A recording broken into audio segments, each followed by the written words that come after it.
Powered by Arkansas, for Arkansas. This is Inside Arkansas Live. And welcome into Inside Arkansas Live here on this beautiful day here in the great state of Arkansas. I'm your host, John Neighbors, alongside Curtis Wilkerson and Andrew Ellis, and appreciate each and every one of you for making us a part of your afternoon this afternoon. Hope everybody had a wonderful weekend, as we're going to talk about a lot of the things that transpired over the weekend. Razorback football, I'm sure, will be a topic of conversation, even though I think it's more about the coaching search and just recapping another deja vu loss. But hey, we may get into that as well. But we will do best and worst of the weekend, get into chats and everything that you got going on. And of course, I don't know if y'all heard, Razorback basketball starts up tonight officially. So we'll get into that as well. But fellas, it's the vibe day of a Monday. Curtis, I have a feeling I know your vibes, but go ahead and tell us how the vibes here on this Monday. I mean, they honestly couldn't be better. You know, I will say, I just don't understand how we still recognize daylight savings time, but we don't recognize what should be a national holiday, opening day of college basketball season. Kids are in school today. Adults are at work today. I just don't know how you're supposed to expect anything out of anybody when you've got Queens and Winthrop on at 7 a.m. What do they expect from people out there? No, I love it, man. I'm pumped up. I'm excited. It just dawned on me over the weekend that this game tonight's at 6 o'clock and not 7. So I get Razorback basketball an hour earlier than I thought I would. I can't wait. I'm looking forward to getting out there. They open the doors an hour and a half early. I'll be there an hour and 35 minutes early, so I can be one of the first people in there. It's like Christmas, man. What do you want me to say? We've been waiting for this for a long time. If you've been a Pot at the Palace listener, think about the dog days today. Think about all the fruitless portal talks that we had. Think about June and July, you know, when we were taking like the College World Series bracket and playing it out as if it was a basketball bracket. We were digging deep for things to talk about.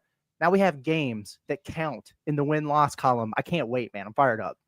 I'm fired up, man. I know you're fired up. And I also know there's a lot of our listeners. Hell, we see a lot of them in the chat every day that have been dying for this day as well. They're starved for basketball content. They'll take anything they can get. And so they'll be looking forward to seeing us, you know, on our Pot at the Palace post game later tonight. Excited to see the team. But I have noticed with the general audience, there's a lot of excitement in the exhibitions.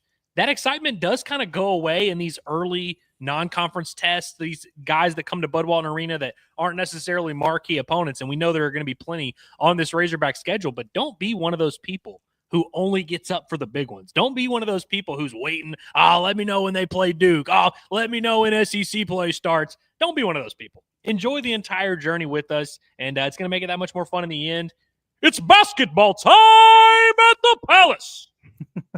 Well, we got a replacement for John George and John Williams, and if both those guys suffer a car accident, we know he'll step up and do the voice work for them. So, but yeah, I mean, listen, it's exciting because we know about football. It sucks. Basketball, there's good vibes. There's positive vibes. There's nothing but positivity surrounding the program. Even the ones that may not have the positivity out there in the national media, it's just because they're trolls and jerks and they're just got an agenda driven. But that's what's nice about it.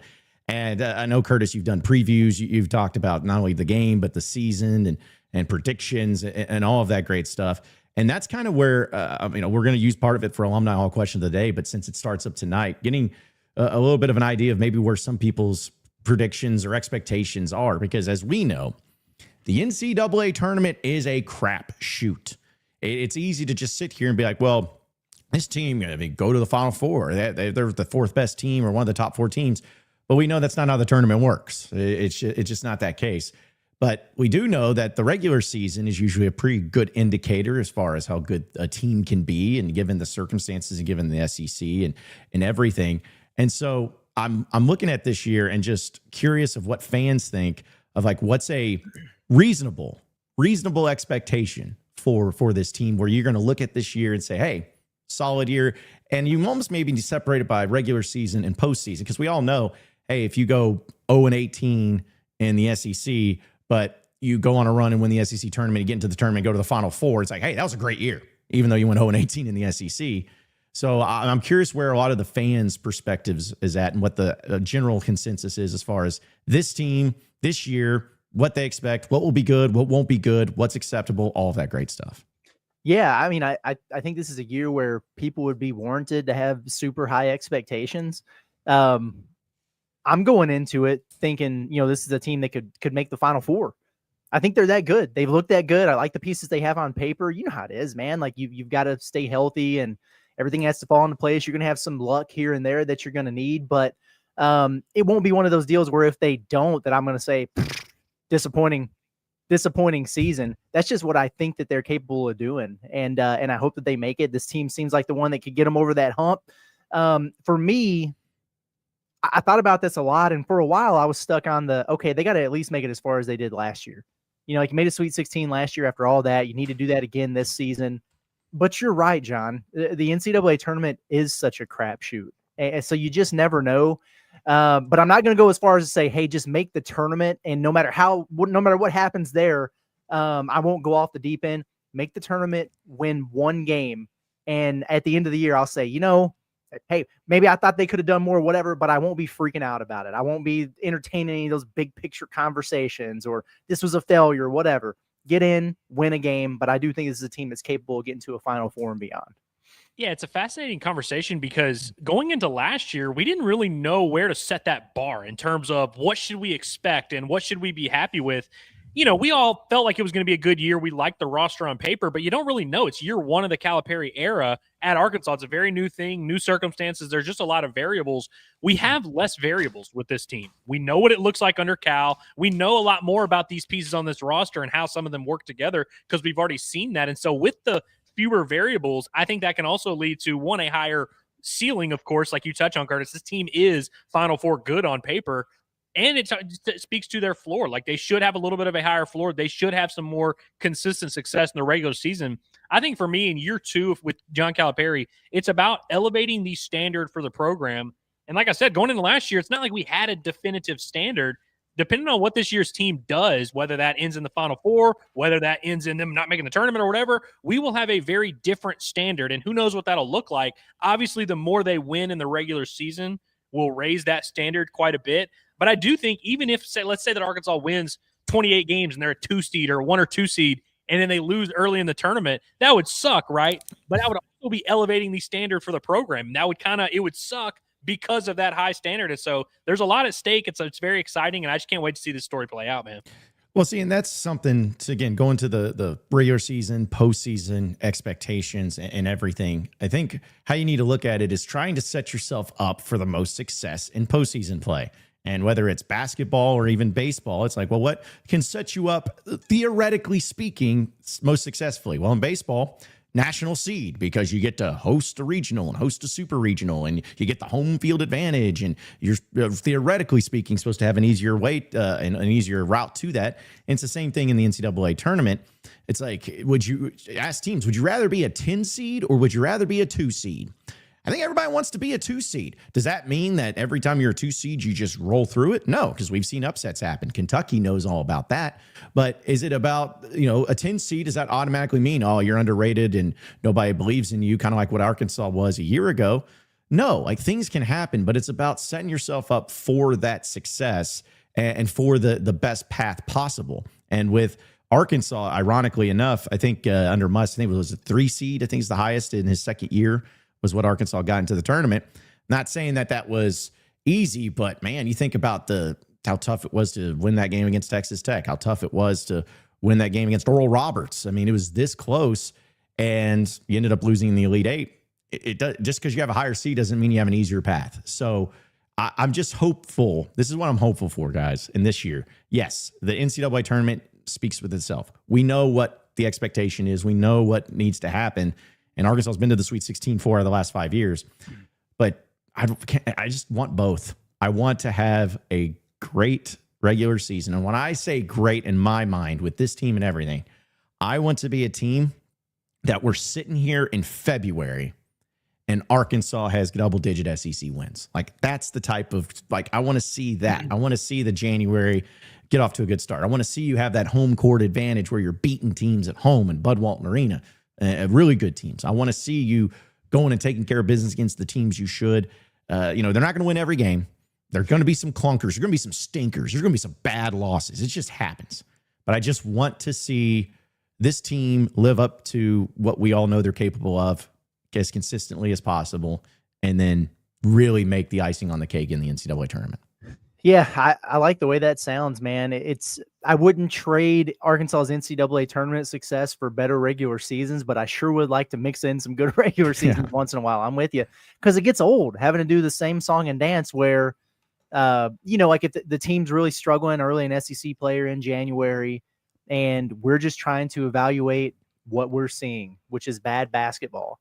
And we all want them to play better. And yeah, they have a track record for turning around, but what are we supposed to do? Like you lose 5 games in a row in SEC play. We're not supposed to say, hey, this is bad. Sure doesn't look good right now. And then everybody dunks on you if they start winning games. It's like, well, they sucked for a month. I don't know what to tell you.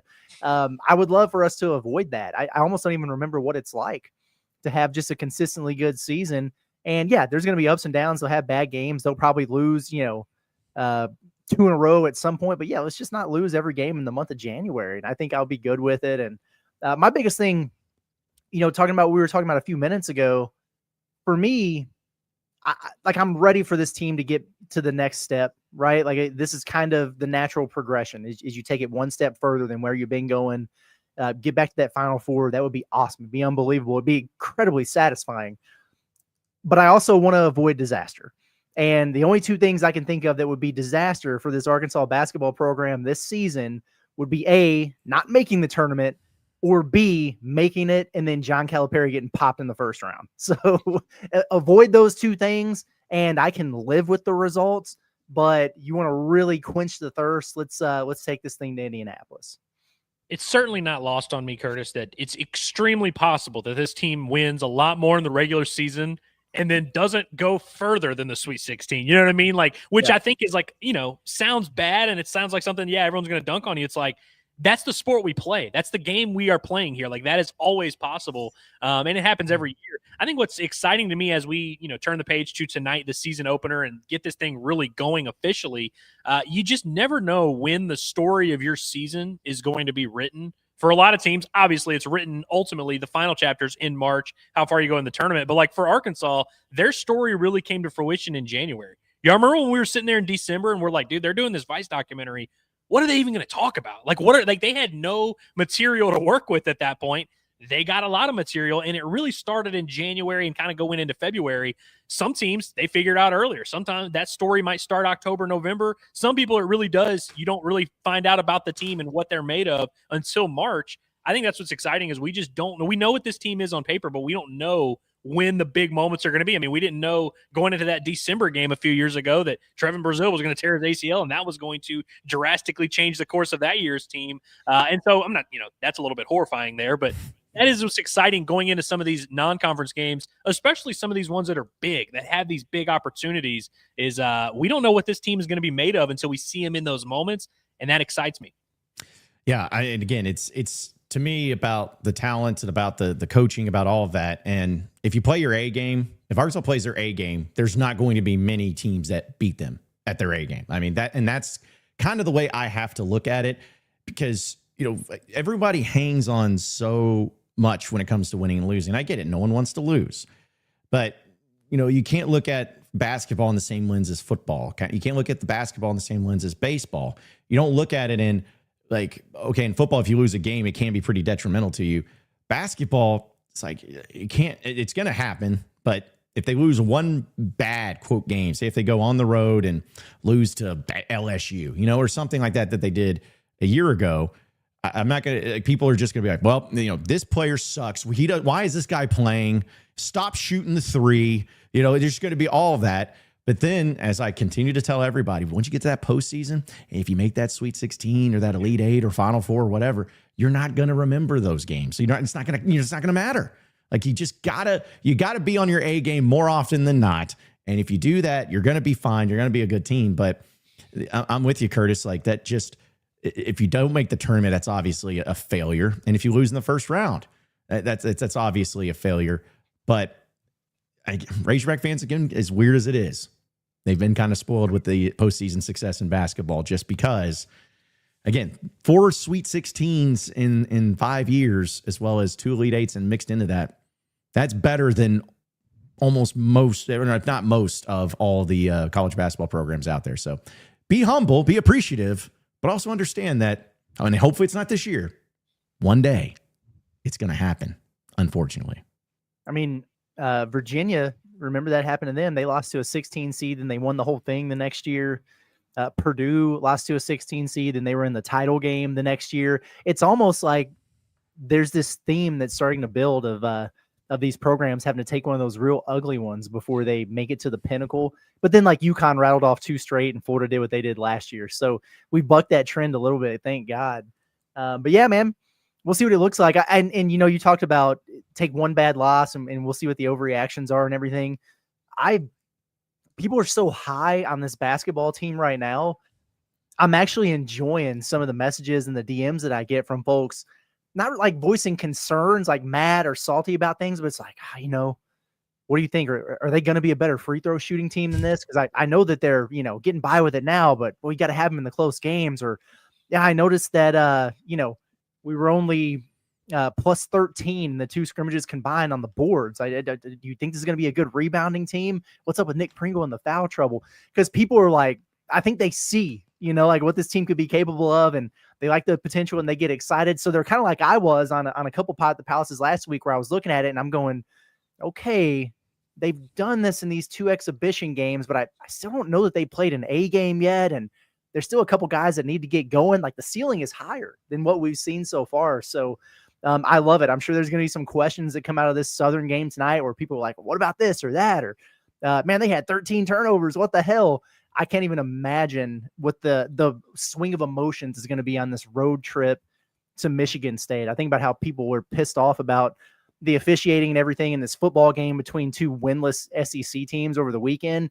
You're about to be on the road in East Lansing in a game with a lot of consequence. People are going to be going absolutely nuts. I can't wait for it. Yeah, absolutely. Curtis, when you were giving that spiel about Virginia, which is one of my favorite basketball story or really sports stories of the last like 20 years that I can think of, was it the Golden Retrievers that it was like UKMC or something UMBC, like that? UMBC, yeah, that beat them. And I was like, man, that was an awesome story. And then I started thinking, I really don't want to go through the bad part of that story. I know that there's a good later, but I don't want to go through the bad part. But also, I think in every season, like you were saying, John, like you're going to have teams that show you things about yourself. You're going to have that one team that maybe exposes one of your big weaknesses. You're going to have that one team that maybe gives you the confidence boost you need. Like Arkansas got to play a weak-minded Kentucky team. That really boosted them up last year. That was a huge moment for last year's team. If we were to like power rank every game and its importance to building that continuity and that culture in that locker room, that Kentucky game was a huge game. But I would also say that South Carolina game that happened late in the year where they got absolutely thumped in Columbia, I feel like it was a very important game for that team to go through. And it kind of ended up being indicative of how their season would end. But it's like all of these things kind of shape you as a team throughout the season. And so I'm just looking forward to that because here, like you said, Curtis, there's going to be the game where maybe they miss 4 free throws down the stretch against Duke. Oh, well, so free throws are our issue. And then they're going to have a game where they get out rebounded by someone. Oh, man, this is crazy. You just got to learn from it. You got to grow, and we'll get to see, again, what this team is made of and how they respond to that and if they have answers to some of these problems that are going to arise.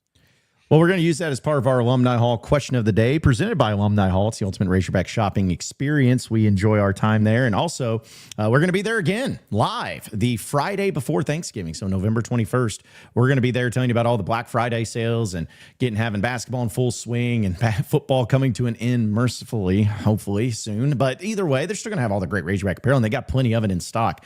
I've had a lot of people come up to me actually at the game this past weekend as they got ready for some cold gear and everything, talking about they went to Alumni Hall because they had full stock of everything. Whether it's Johnny O, Columbia, they got Southern Tide, all the great stuff for men, women, and kids. It is the best place when it comes to your Razorback apparel. So check them out today and be sure to visit them online if you can't make it in store at insidearkansas.com/alumni hall. That's insidearkansas.com/alumni hall. Use that promo code HOGSBY20 for 20% off your purchase. It's Alumni Hall, the ultimate Razorback shopping experience. So, guys, we're talking about expectations for the basketball team, and part of the Alumni Hall question of the day today is simply, with it starting tonight, what is your extremely reasonable expectation for how far this team goes in the NCAA tournament, which I know is a crapshoot, but that's kind of the point of the exercise. What would be a reasonable expectation? Of course, I didn't put anything else other than Sweet 16, Elite 8, Final Four, or National Championship because that's all that this team is ever going to do. But as where it stands right now, guys, 37% of you say Final Four, 32% of you say Elite 8, 17% say Sweet 16, and 14% say national champions. I feel like that's pretty reasable. I'll take it. It is, but I gotta say, like, y'all really would be that upset if they went to the Sweet 16? I feel like that's kind of the bar I'm setting. Like, that would be like where I'm like, anything like Sweet 16 or better, like, I'm good. I would prefer them go to the Elite Eight. I'd prefer them go to the Final Four, but like, yeah, I just want to at least take a second trip with you guys. You know what I mean? Like, first weekend, wherever we're at. Yeah, take that second trip the next weekend. We got to at least get that in. The third one to Indianapolis, that'd be sick. But yeah, I feel you. You lose in the 4-5 game in the second round, I'm inclined to say that's an unsuccessful season. Yeah. That would be disappointing. Yeah. Yeah. And like, I know that we've talked about the comparisons of like what the postseason success is, you know, in baseball and how's it like relate to basketball. I just feel like the Sweet 16, is that the goal? No. Is that the no all end all be all that, hey, if you got the most Sweet 16s, you're the best program? No. But it is kind of like going to Omaha in baseball to me. It's like you got to the point to where you're one of them. You're in it. You didn't, because I don't see many programs unless, you know, like when Kentucky went undefeated that year.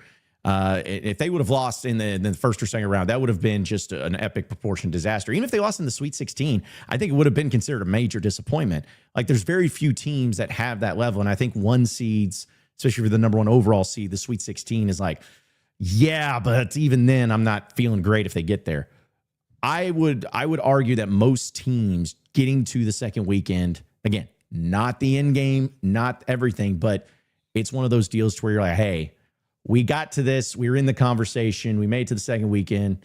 People were talking about us, and the NCAA tournament is crazy. You just never know what's going to happen. That's how I feel. And so as long as the minimum of this season is a Sweet 16, I'm going to be content. Not happy, content. But the Elite Eight, I'll be all right, really good. Final Four, I'll be crapping my pants in excitement. So it depends. It depends for me also on how it ends. If it does end, it's like I think back, you know, that first tournament run, it was what it was because Arkansas hadn't been there in so long. I would have been all right with it anyway. But under current circumstances, let's say it went down that way. It's like, all right, you beat Colgate, cool. You beat the 6th seed in Texas Tech. The equivalent, you win the game you're supposed to win to get to the Sweet 16, cool. But then what if Arkansas would have lost that game to Oral Roberts? And, you know, like the mid-major, like you get popped by the Cinderella, even though you're at that point, that would piss me off. The flip side of that, like if Arkansas did what they did even last year or the last time we were down there when they, I guess maybe it was the second year, they had the 2 weird wins. And then was it UConn after that? No. That's not right. With Anthony Black here. They beat Kansas and then they lost to UConn. But like if you lose to the team that is clearly, you know, a step above everybody else, okay, fine. That's a little bit different. If you get to the Elite Eight and it's like, okay, this is the difference in finally getting there to that Final Four or whatever, like that Baylor game, that is something that would irritate me because you felt like you were kind of on a roll there. You had mounted the comeback, no Tay fouls out. It's just one that you're always going to wonder about. That year in San Francisco when they played Duke, they kind of just got their ass kicked the whole game, or the UConn game, for example, in that Sweet 16. But something like that, then I'm just like, all right, whatever. But that it's all contextual for me. Like you can't go there and get popped by a lower seed. 100%. And that's kind of like the cop-out answer. Because I was thinking the same thing. Because I'm like, dude, the Sweet 16 where they lost to UConn honestly felt way different to me than the Sweet 16 last year where you lose, you blow a huge lead. It was heartbreaking. But you lose to Texas Tech and you're right there with them. And they're right there with Florida. They blow a huge lead to Florida. I felt like the 4 teams outside of not really Maryland, 3 of those 4 teams in that Sweet 16 Elite 8 weekend that we saw in San Fran, I feel like those 3 teams were extremely, extremely competitive and on a similar level. Obviously, Arkansas wasn't on the same level as Florida, but like all kind of similar. Whereas like when they lost to UConn, I wasn't like, oh yeah, dude, if we played it 10 times, we win 4 of them. I didn't really feel that way. And I think back to the years where they played UNC as an 8-1 or a 9-1 type of game. One year they lost by like 47. And then one year they pretty much should have beat him with Mike Anderson. So it's like the same year, same result, but feels way different. And so that's, if you're a 1 seed and you lose in the Sweet 16, yeah, we're not going to congratulate you for that. No, not at all. And again, that's why and people like got mad at me when I was talking about this. When I say mad at me, they were just kind of like, oh, John, you're jinxing it or you're just looking at it the wrong way. It's like, I'm trying to look at it in a perspective. And I know I keep bringing it up. You have had it so good in postseason play as a basketball program in general. You have never felt the upset of you being a single digit seed losing to a double digit seed, other than when you were a 7 and you lost to Butler, who was a 10. That's the worst you've ever witnessed. And it's like, how are you going to handle that? Like, how, because it is possible. Because even last year you talked about it, Curtis, the way that you have the team against the game against Texas Tech, or I guess Andrew, you were talking about it, a game against Texas Tech. It was about, okay, well, you went up against them, but when you blew the lead, you were up by, I guess, 16 points. That's a completely different feeling than if the score would have remained the same at the end, but you just were getting beat and you was just too little too late. Like, it's a completely different feeling. Same thing with the Oral Roberts deal. If that would have gone, if that was it, eight Smiths or whatever that almost made it. Yeah. It's like, he makes that shot. Yeah. It makes that shot. It changes your entire feeling. And so there's been very few times too, where you've gone up against teams like and I know that it's not about the name and all that, but even the year you lost to UConn, you beat Kansas, which was awesome. But you had to play Illinois in the first round. Like, it wasn't like you're playing, some random team out in the Northeast that you never heard of before. It's like, I think the name goes a long way. So I have my expectation. I have the approach, and I know that if Arkansas ends up being like a 2 seed this year, I'm going to say, hey, if this team doesn't go to like the Elite Eight or Final Four, I'm going to be pretty disappointed. I'm going to get overconfident. I'm going to be looking at it like, how this 1 seed Gonzaga over here? Okay, buddy. Yeah, we've beaten you a million times. All right. Like, I'm not worried about you, but it's just a matter of, you got to keep it in perspective and understand that this is a crazy sport, this college basketball, but that's why we love it so much. Man, I can't wait. Cannot wait. Yeah. It's a beautiful thing. It's great to have expectations for something good, right? It is. It is. Nice change of pace. It's better than having expectations is already exceeding the expectations, which is why last year's NCAA tournament low-key wasn't even that stressful. Once they won that first game, like, if they had lost to St. John's, we wouldn't have been happy, but like, I don't really think we would have been like, dude, this is BS. How did they lose? We were fine. You know what I mean? We were prepared for that. Back and won a game, we were fine. Yeah. Yeah. It's just, again, because that's the deal about the tournament, and what's also makes it crazy. We have no idea what the seed is going to be. We have no idea. Arkansas could get boned in this thing of like, oh, hey, you're the 3 seed, but in the second round you're going to end up playing some team like Duke or North Carolina, where one of their best players was injured all year and they lost some games and their seed went. You could end up playing a team like Arkansas ended up being last year when they went up against St. John's. And everyone's like, this ain't no 10 seed. I know, like, wins and losses wise they are, but nobody wanted to play Arkansas in that second round. And that's another thing too, is like, you just never know what it's going to look like and how it's going to be set up. But it's just basketball season, man. Never forget, Arkansas was the Cinderella in last year's tournament. Yeah, nothing crazy happened. That was the craziest thing, was like Arkansas beating a mid St. John's team. That was like the biggest upset of the tournament. Guess like we all anticipated, Arkansas with a head coach named John Calipari was the Cinderella story of the NCAA tournament. We'll never be in that circumstance again, by the way, where like we go into the tournament with like a nothing to lose mentality. Like, I hope we enjoyed that, because that really is never going to happen again. No, it's not going to happen at all. I want to bring up another question to you guys here real quick, but I want to remind everybody that here on Inside Arkansas Live, we're having a live show this Wednesday from Blue Ember Smokehouse. Our friends over at Blue Ember there in Rogers, as we always look forward to going up there, and they have a great spot for when it comes to all things barbecue, and they were really awesome to us last time. We can't wait to get back up there. And so this Wednesday off Pleasant Grove Road, there in Rogers, we're going to be there live from 12 to 2. So be sure to come by and get some of their incredible handcrafted barbecue, tender brisket, home cooked sides, everything. And do it for lunch, because I know a lot of you people work up in the Rogers area, Bentonville area, Fayetteville area, need a place to go for lunch. Come hang out with us as we talk hogs and eat a little bit of what the pig has provided when it comes to their great food over there at Blue Ember. They also are doing some great deals when it comes to Thanksgiving. She got the whole turkey. If you want them to take care of it, it'll be the best that you'll ever have. Feeds 18 to 20 people for $70, as well as a whole ham that'll feed 18 to 20 people for $65. Just make sure that your order is put in by November 21st. So get in on that and go ahead and start making that happen. You can visit the website at blueembersmokehouse.com, or you can call one of their great locations here in the state of Arkansas, whether it's Fort Smith, Jonesboro, Texarkana, Little Rock, Hot Springs, or Rogers. The phone number is right there on the screen. It's Blue Ember Smokehouse. And again, we will be there live this Wednesday from 12 to 2 at their Rogers location. So it's going to be awesome to be up there. Dude, real quick on Blue Ember, I just wanted to get a Blue Ember thing out there. I was wearing a Blue Ember hat yesterday at a Cracker Barrel in Arkadelphia, Arkansas. And someone came up to me and were like, "That's the best barbecue I've ever had." And I was like, yeah, I love Blue Ember. And they were like, "Honestly, I shouldn't even be here. I should go to Blue Ember." Like, they were like very fired up, and they love Blue Ember. I guess they had, I think they said the Hot Springs location is the one they had gone to, which me and Curtis went to.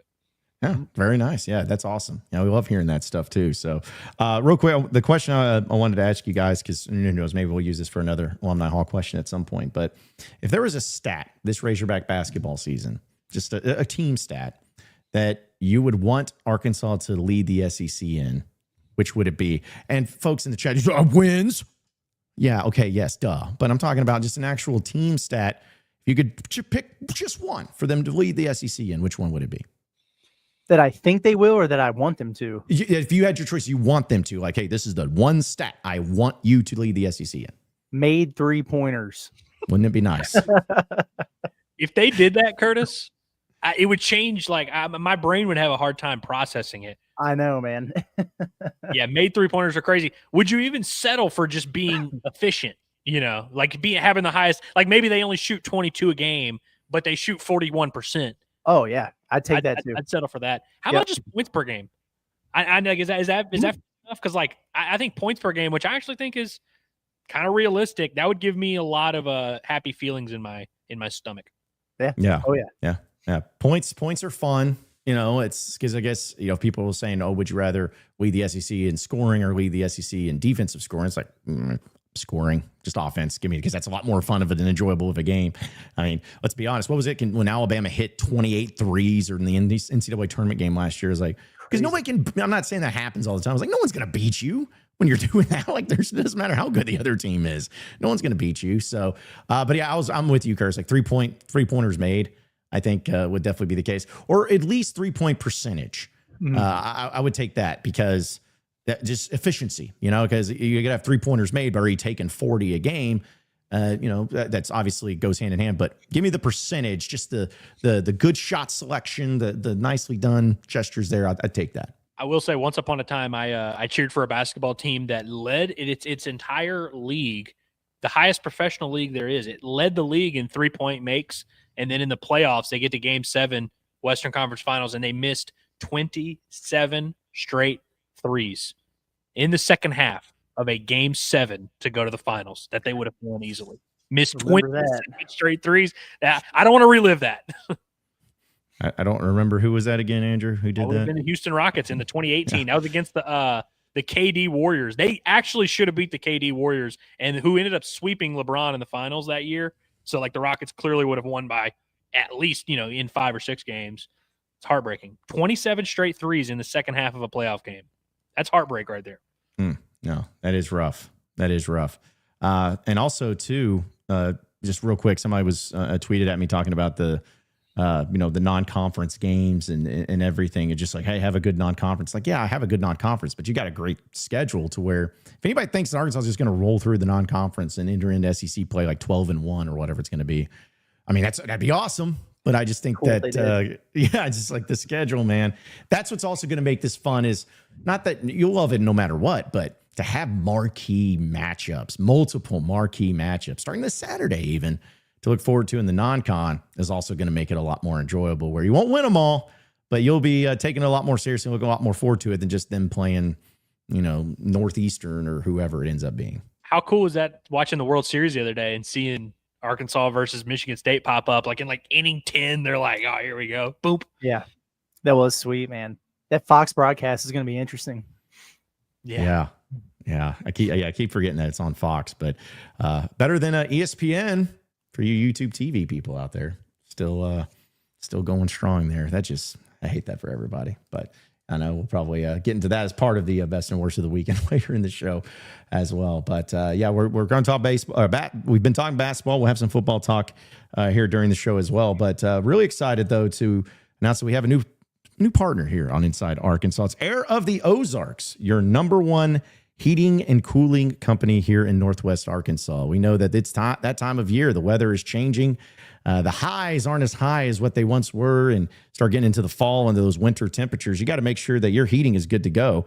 Well, they've been serving Northwest Arkansas, and they are trusted with HVAC repairs and installation services for all residential and commercial clients. They understand your HVAC system is a major investment, and that's why they want to make sure you're getting the best possible service on it. And since the temperatures are dropping, you need to have making sure that your heating system is capable and keeping your family safe and comfortable throughout the cold season. So let Air of the Ozarks keep you warm. You can request an estimate or service by calling that number on your screen at 479-795-2018. That's 479-795-2018. And here's the best deal. The first 20 callers that call will get a free preventative maintenance or service call. First 20 people that call will get a free preventative maintenance or service call. Just say that Inside Arkansas sent you. And then every caller that's a new customer after the first 20 calls will receive half off preventative maintenance or service call. So no matter what, when you call, you're getting a great deal with the best in the business of Air of Ozarks. So check out their website today at airoftheozarks.com or call their number at 479-795-2018. It's Air of the Ozarks. Better air, better service, just better. All right, so we'll get to some of your chats, folks, because I know people are pumped up about the basketball season, and I'm sure there'll be some football talk and conversations happening. And wasn't it nice, guys, to start at noon today? And instead of having to hear Bobby Petrino preview a game that really nobody's excited for, isn't it nice? It was nice to start at noonish today when we didn't have a Bobby Petrino press conference to talk about. Hey, listen, I'm fine with the bye week, man. I think a lot of Razorback fans are too, to tell you the truth. I'm glad y'all didn't publicly air me out for forgetting that we were starting at noon, because what's funny is I've been sitting, I was sitting in front of this here laptop for like 45 minutes, kind of just counting down the time, and I'm like, all right, 12:30 is when we're starting, 12:30, and then at 12:01, John texts me, "Hey, you gonna join us? You joining us on the show today, buddy?" Yep. Nobody noticed that we were late though. No, they never do that. Well, I'm going to out you at least in this way, because I asked Curtis when we were like right there at the time. I was like, "You think Andrew knows that there's not a Bobby Petrino press conference today?" And he's like, "Well, no, we've been texting him, or I've been texting him. It's fine. It's like, maybe." It's like, and then sure enough, comes flying in. He's like, "I does that." So it's all good. That's the great thing about, at least we're not, radio wise, you don't have to be right on time, but in the ballpark at least. So, all right. So again, we appreciate everybody tuning in. We'll do some football talk for sure, but let's get to your chat. Super chats get read first. We all know the rules. We all know the drill there. David says, does this team give you Nolan team vibes with all the dunks and defense, or am I just excited and misremembering? I mean, through two exhibitions, yeah. They play great defense. They're holding teams to 30% shooting. They're playing fast. They're throwing a lot of lobs. They've got 20 dunks in 2 games. So, sure. I hope it carries on. But, yeah, they seem to have a little bit more like killer instinct to them than they have in some previous years. I know some of that it was tough because of the weird injuries and everything last year. But how many ass whoopings did we get to watch? Not many, man. Just like the Oakland game, but that was kind of close at halftime. Yeah, East Shore and North Carolina A&T or something. Like, there wasn't that many. I like this. They kind of have a little bit of a step on your throat mentality, and I want to see that tonight. Southern is they're not as good as Cincinnati or Memphis, but they're better than some teams you bring in for openers. I hope they just throttle these dudes. Yeah, Southern's been to the tournament a couple times here lately. Like, that's a program that at least has a pulse, which is nice. We were talking about stats that Arkansas could lead, the SEC in just a few minutes ago, and none of us said anything defensive, I don't believe, other than I think someone in the chat were saying blocks and stuff. I actually don't think Arkansas is going to be positioned to lead the SEC in a ton of defensive stats because of the pace they're going to play at. Like, they're not going to hold teams below 50 because they're going to be playing so fast, and they'll be winning a lot of these games. And so I think there's going to be some games where Arkansas plays great defense but gives up like 77 points, which I think we all need to be prepared for and okay with. But I hope this team views themselves as a dunks and defense team, because in reality, they're going to be scoring a lot. But I think if they have that mentality, I'm cool with it. Yeah. Well, it's like the video I sent to you guys this morning. I was like, I can't play it but from Malik Thomas, I was like, man, yeah, that gets me hyped. When he tells that kid, you couldn't attend any of the schools that I have an offer from. You can take my entire offer list. They would not let you in at any of these places. That's elite trash talk from at the high school level, honestly. Yeah. No, it is. It is. Let's see. Also, shout out to Finch. We got a few 6-monthers now. I guess we'll get to that point. Pretty half a year for our membership. So he says, is it Christmas? No, even better. It's basketball season. Exactly. So, yeah. Love that. Which, by the way, also Down South Demolition Media, I think that's what it is, became a YouTube member. So appreciate it, man. And this Thursday, we're doing a members only live stream since we don't have an EA Sports video game deal to do since bye week and all. But Thursday night we're going to be doing a members only stream, so be sure to get on that. Also, shout out to our guy Logan, also a member for 6 months. Appreciate you, Logan Hogs. Logan always is the first one that I'm like, oh, 6 months, because like he was one of the first members we had, I guess. Every time his member thing, I'm like, wow, it's really been 6 months. That's crazy. Yeah, it is crazy. And also Austin Paul, appreciate you becoming a member as well. So we got a few people adding into the membership. Getting after it a little bit. Let's see.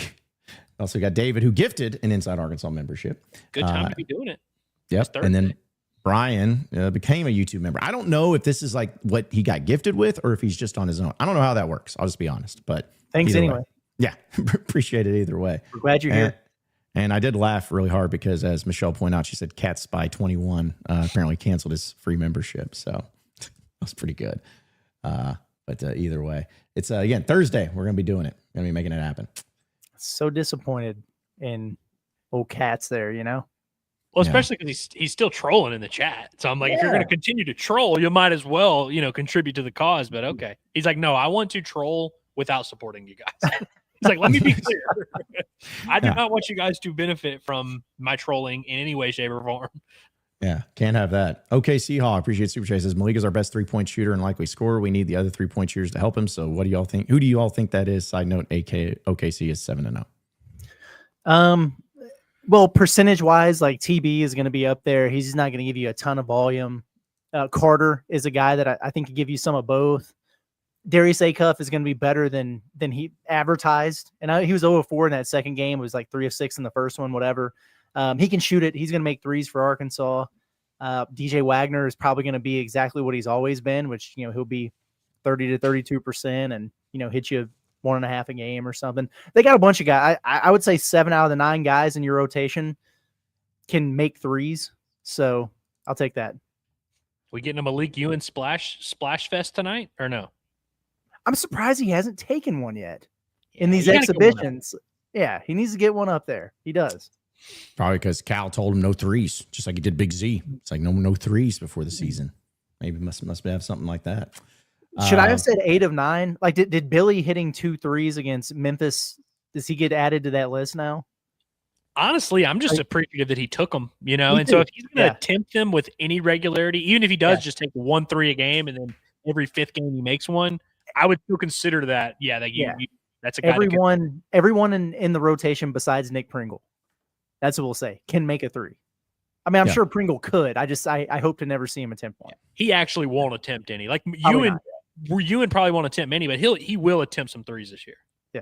Yeah, and if any of those guys are open for a 3, I'm good with them taking it. Now, if they're open after shooting and going 0 for 5 already of the year, maybe pass it off. But yeah, if it's your first one, rise and fire and see what happens with it. So a few other super chats, because we're gonna talk a little football for you too, coaching search and everything. But Easton just says, just so Andrew doesn't call me poor. Appreciate the super chat.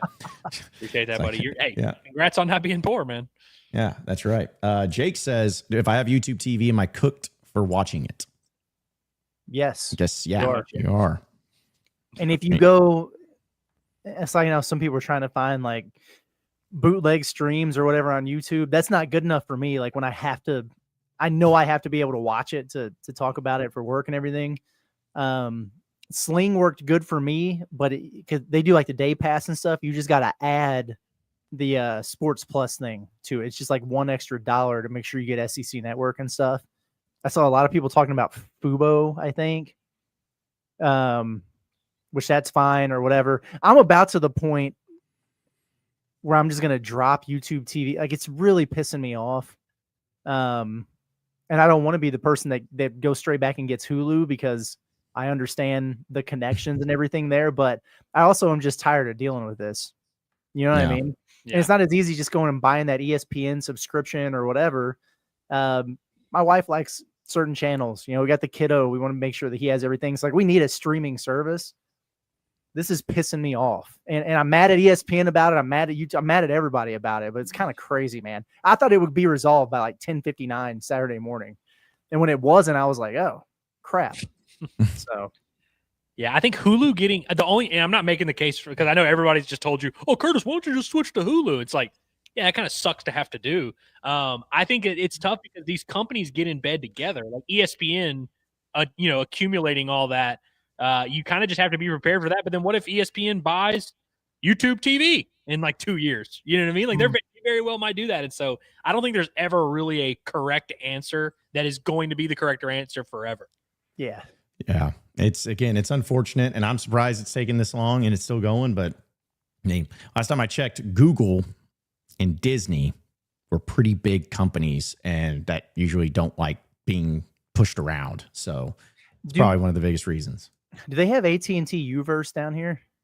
I think they do. I don't know. I assume they do. That's what I had in St. Louis, and it was my favorite of anything that I ever had. It was before I tried any like the major streaming things, but that was always solid. I remember it was DirecTV that it was like right before the college football season opener. They were just like, hey, just a heads up, we no longer have ABC, so catch you later. Great. Yeah. That's the worst type of deal. That's the worst type of deal. All right. Want to remind everybody here on Inside Arkansas, of course, we are presented by our friends at Drain Masters, which it's also something that's pretty important to make sure that your plumbing and your draining at your home or at your office, wherever it may be, you got to make sure that it's good to go. You got to make sure that there's no issues there. So don't try to do anything yourself. Don't worry about it. Let the pros, let the best in the business, Drain Masters of Arkansas, have you covered, whether it's Northwest Arkansas, River Valley, Oklahoma, all beyond. They are ready to handle all plumbing and drain cleaning needs with professional and reliable service.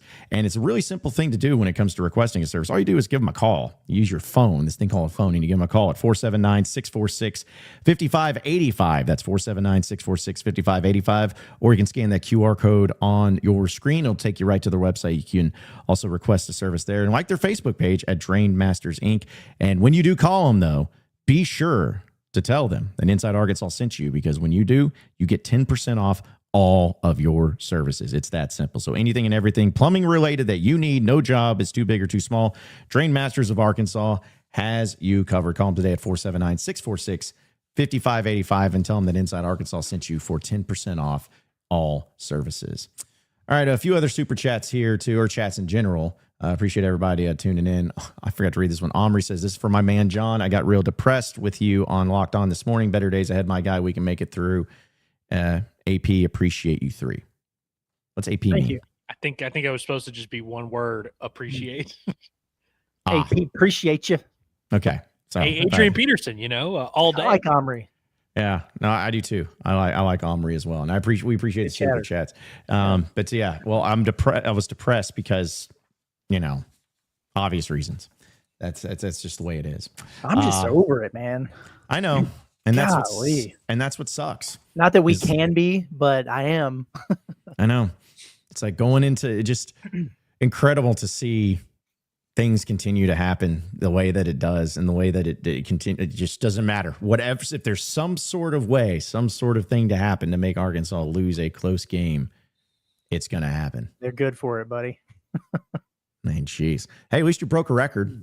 18 penalties, 193 yards in penalties. I mean, it's incredible. There was one way for me to never forget another Arkansas-Mississippi State football game.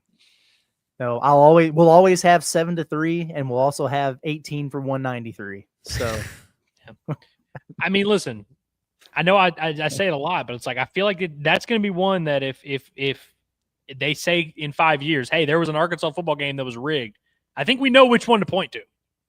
Man, I think that's high up on the list. And I'm not even that upset about it because this game was low stakes. But like, there's a lot of games that over the years were like, oh, we got screwed and the fix was in. And I usually think that's stupid talk. I really do. but we won't even have to hesitate and be like, oh yeah, I guess it was that game. If Arkansas threw a game this year, we know which one it was. Man, that was rough. And also too, shout out to the fact that Arkansas has lost to Mississippi State at home 5 out of the last 6 years, or 6 times they've played in Fayetteville. Well, at least Mississippi State's been really good over the last 6 years, right? Yeah. I think they've gone through as many coaches, or if not more, than Arkansas. So that's just brutal. I was trying to think. I guess the last time they won was in, but right. You know the one win, John. Oh yeah, 2021. Yeah, that was a news. So yeah, you had a field goal kicker situation over there, and that's the only way you beat them. So I guess Mississippi State owns Arkansas too. Everybody owns Arkansas at this point. Oh man, it's so depressing. Let's see. Also, Pickle Rick, but with a crushed beer can.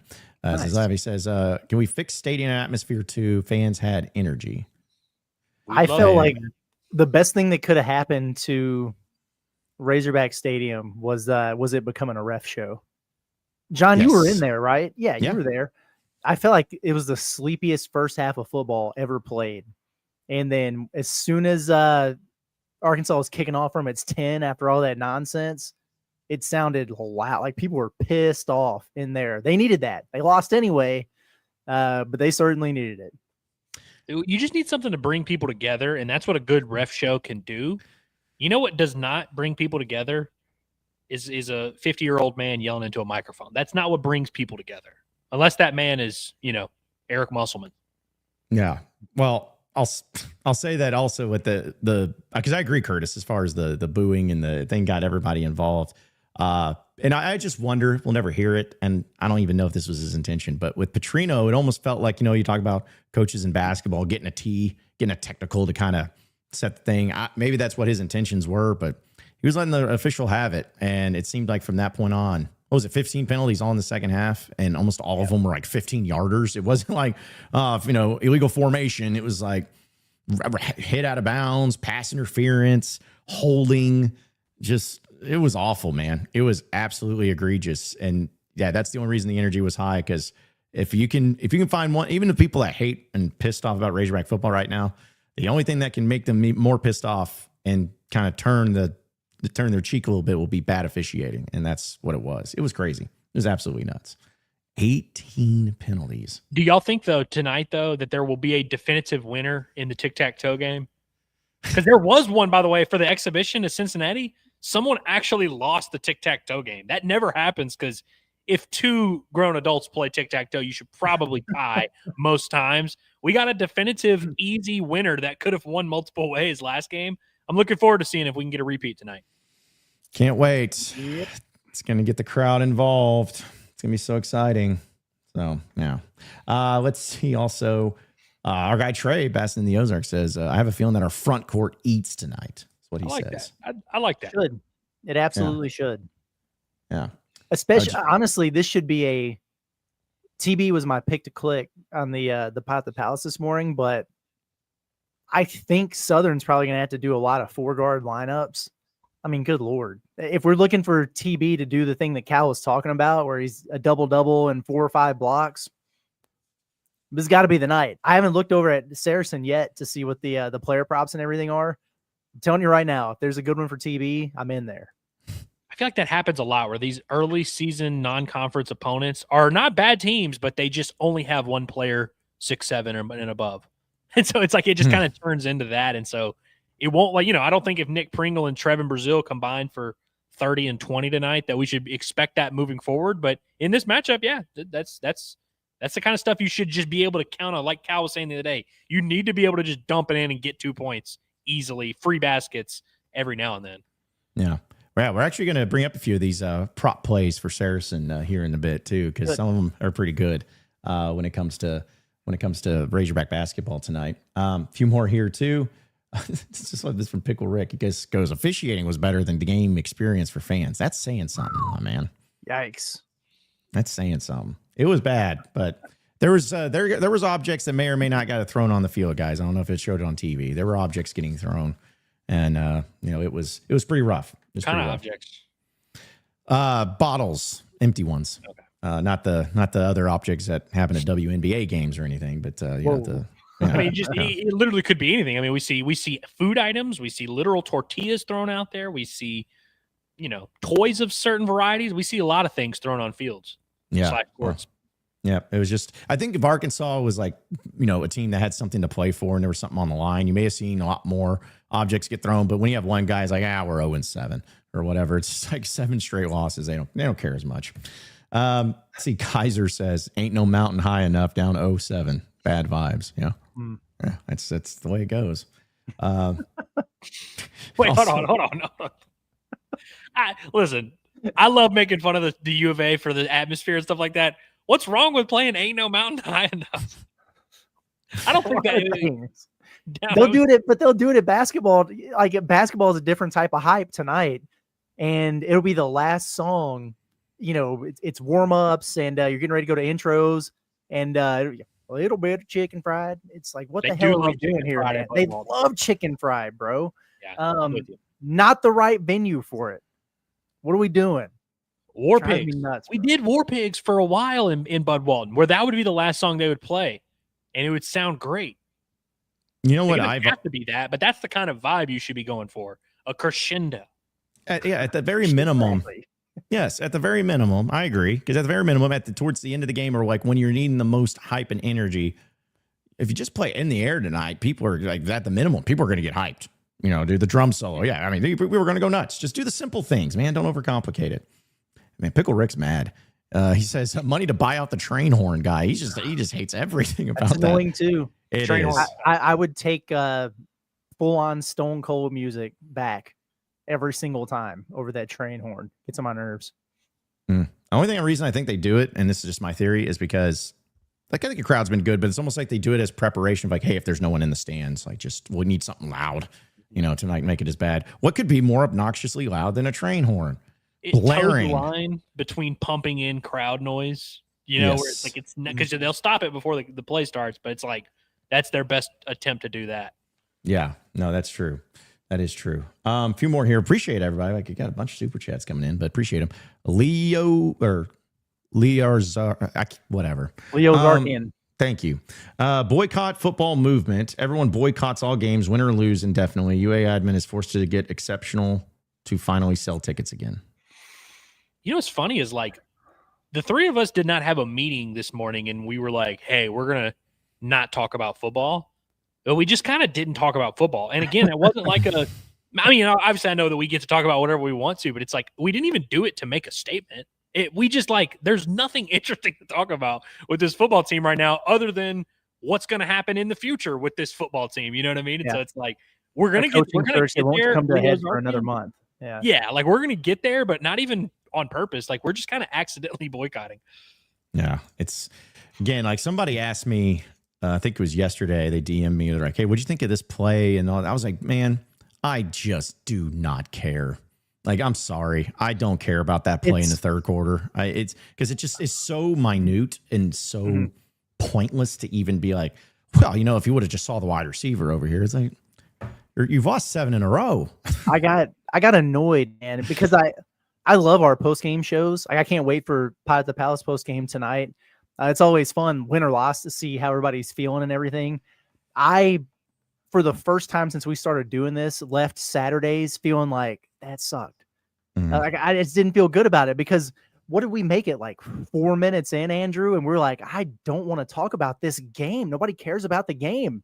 And then I felt like we were just bitching about the officiating for a half hour, and the chat bailed us out because at least we could see what they wanted to talk about. But that was the first post game, and we've had some doozies, buddy, where I left. It was like, I don't know, man. I did not enjoy that as much as all the other ones. I remember looking up at the, here in the top left corner, it shows the time of how long we've been going. I remember one time looking up and it said like 14 minutes, and I was like, bro, I was like, I'm running out of steam here, man. But you're right. Shout out to everybody because the chat really was by far way more interesting than the actual game. And so it's like once we got into the chat, we rolled and we ended up going like almost an hour and a half. But I was like, there was a point, I'm with you, where I was like, there's not really much else to say about this. Like, we all feel how we feel. Let's just talk about how we feel.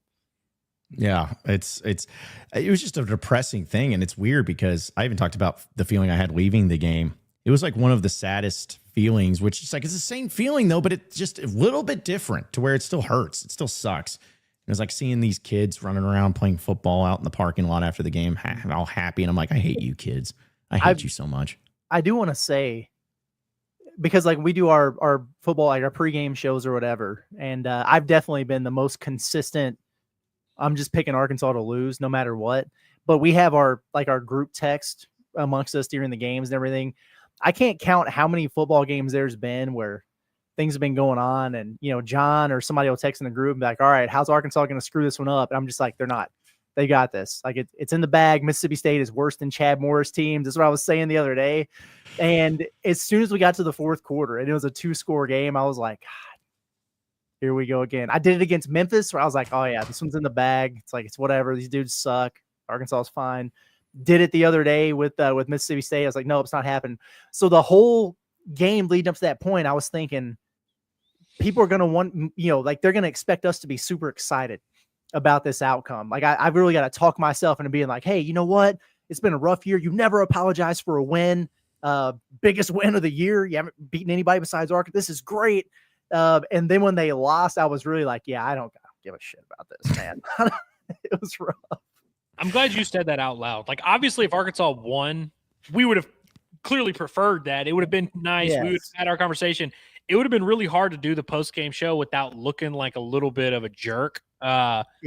It would have been hard for me to, like, feign my excitement and be like, oh, yeah, dude, that's a big deal. I would have really – and I would have honestly – I was mean to Jeff Lebby in our post-game already. I would have been even meaner to him. Yes.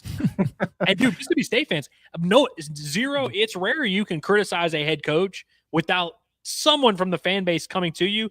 Every Mississippi State fan that reached out was like, yeah, honestly, it just sucks that we can't fire him because, like, year 2, we've won 5 games. Like, we just technically can't, so we have to not. But, like, they don't like him.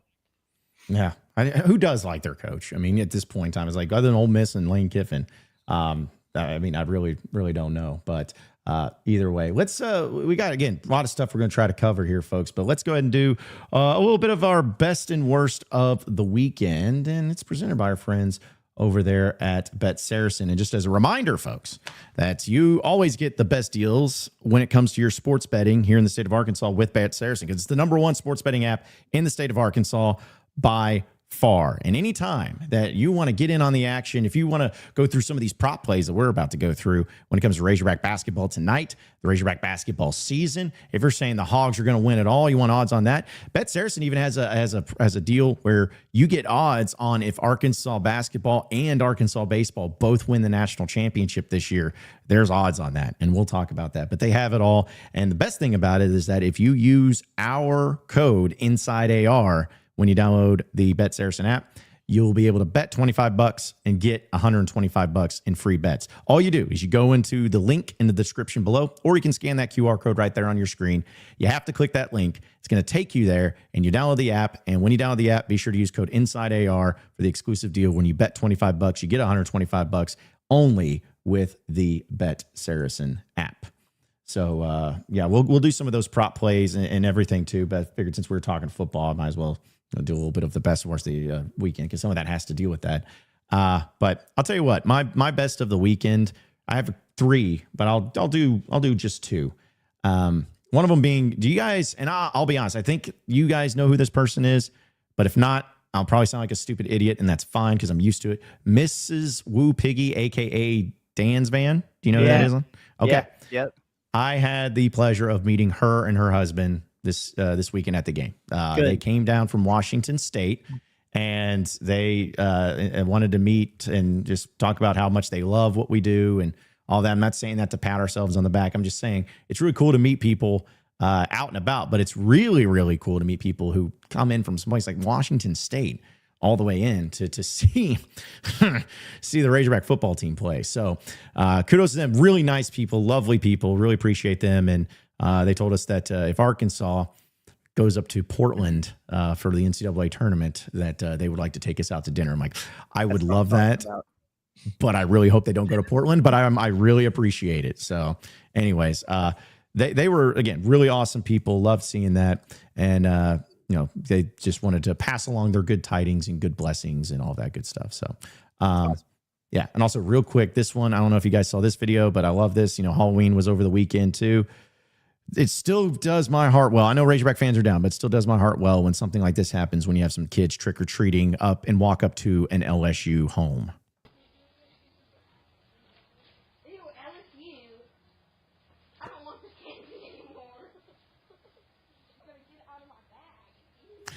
So just completely out there where they just walk up and they're like, oh, because they said apparently there's like an LSU decoration. They're like, oh, LSU, I don't want this candy.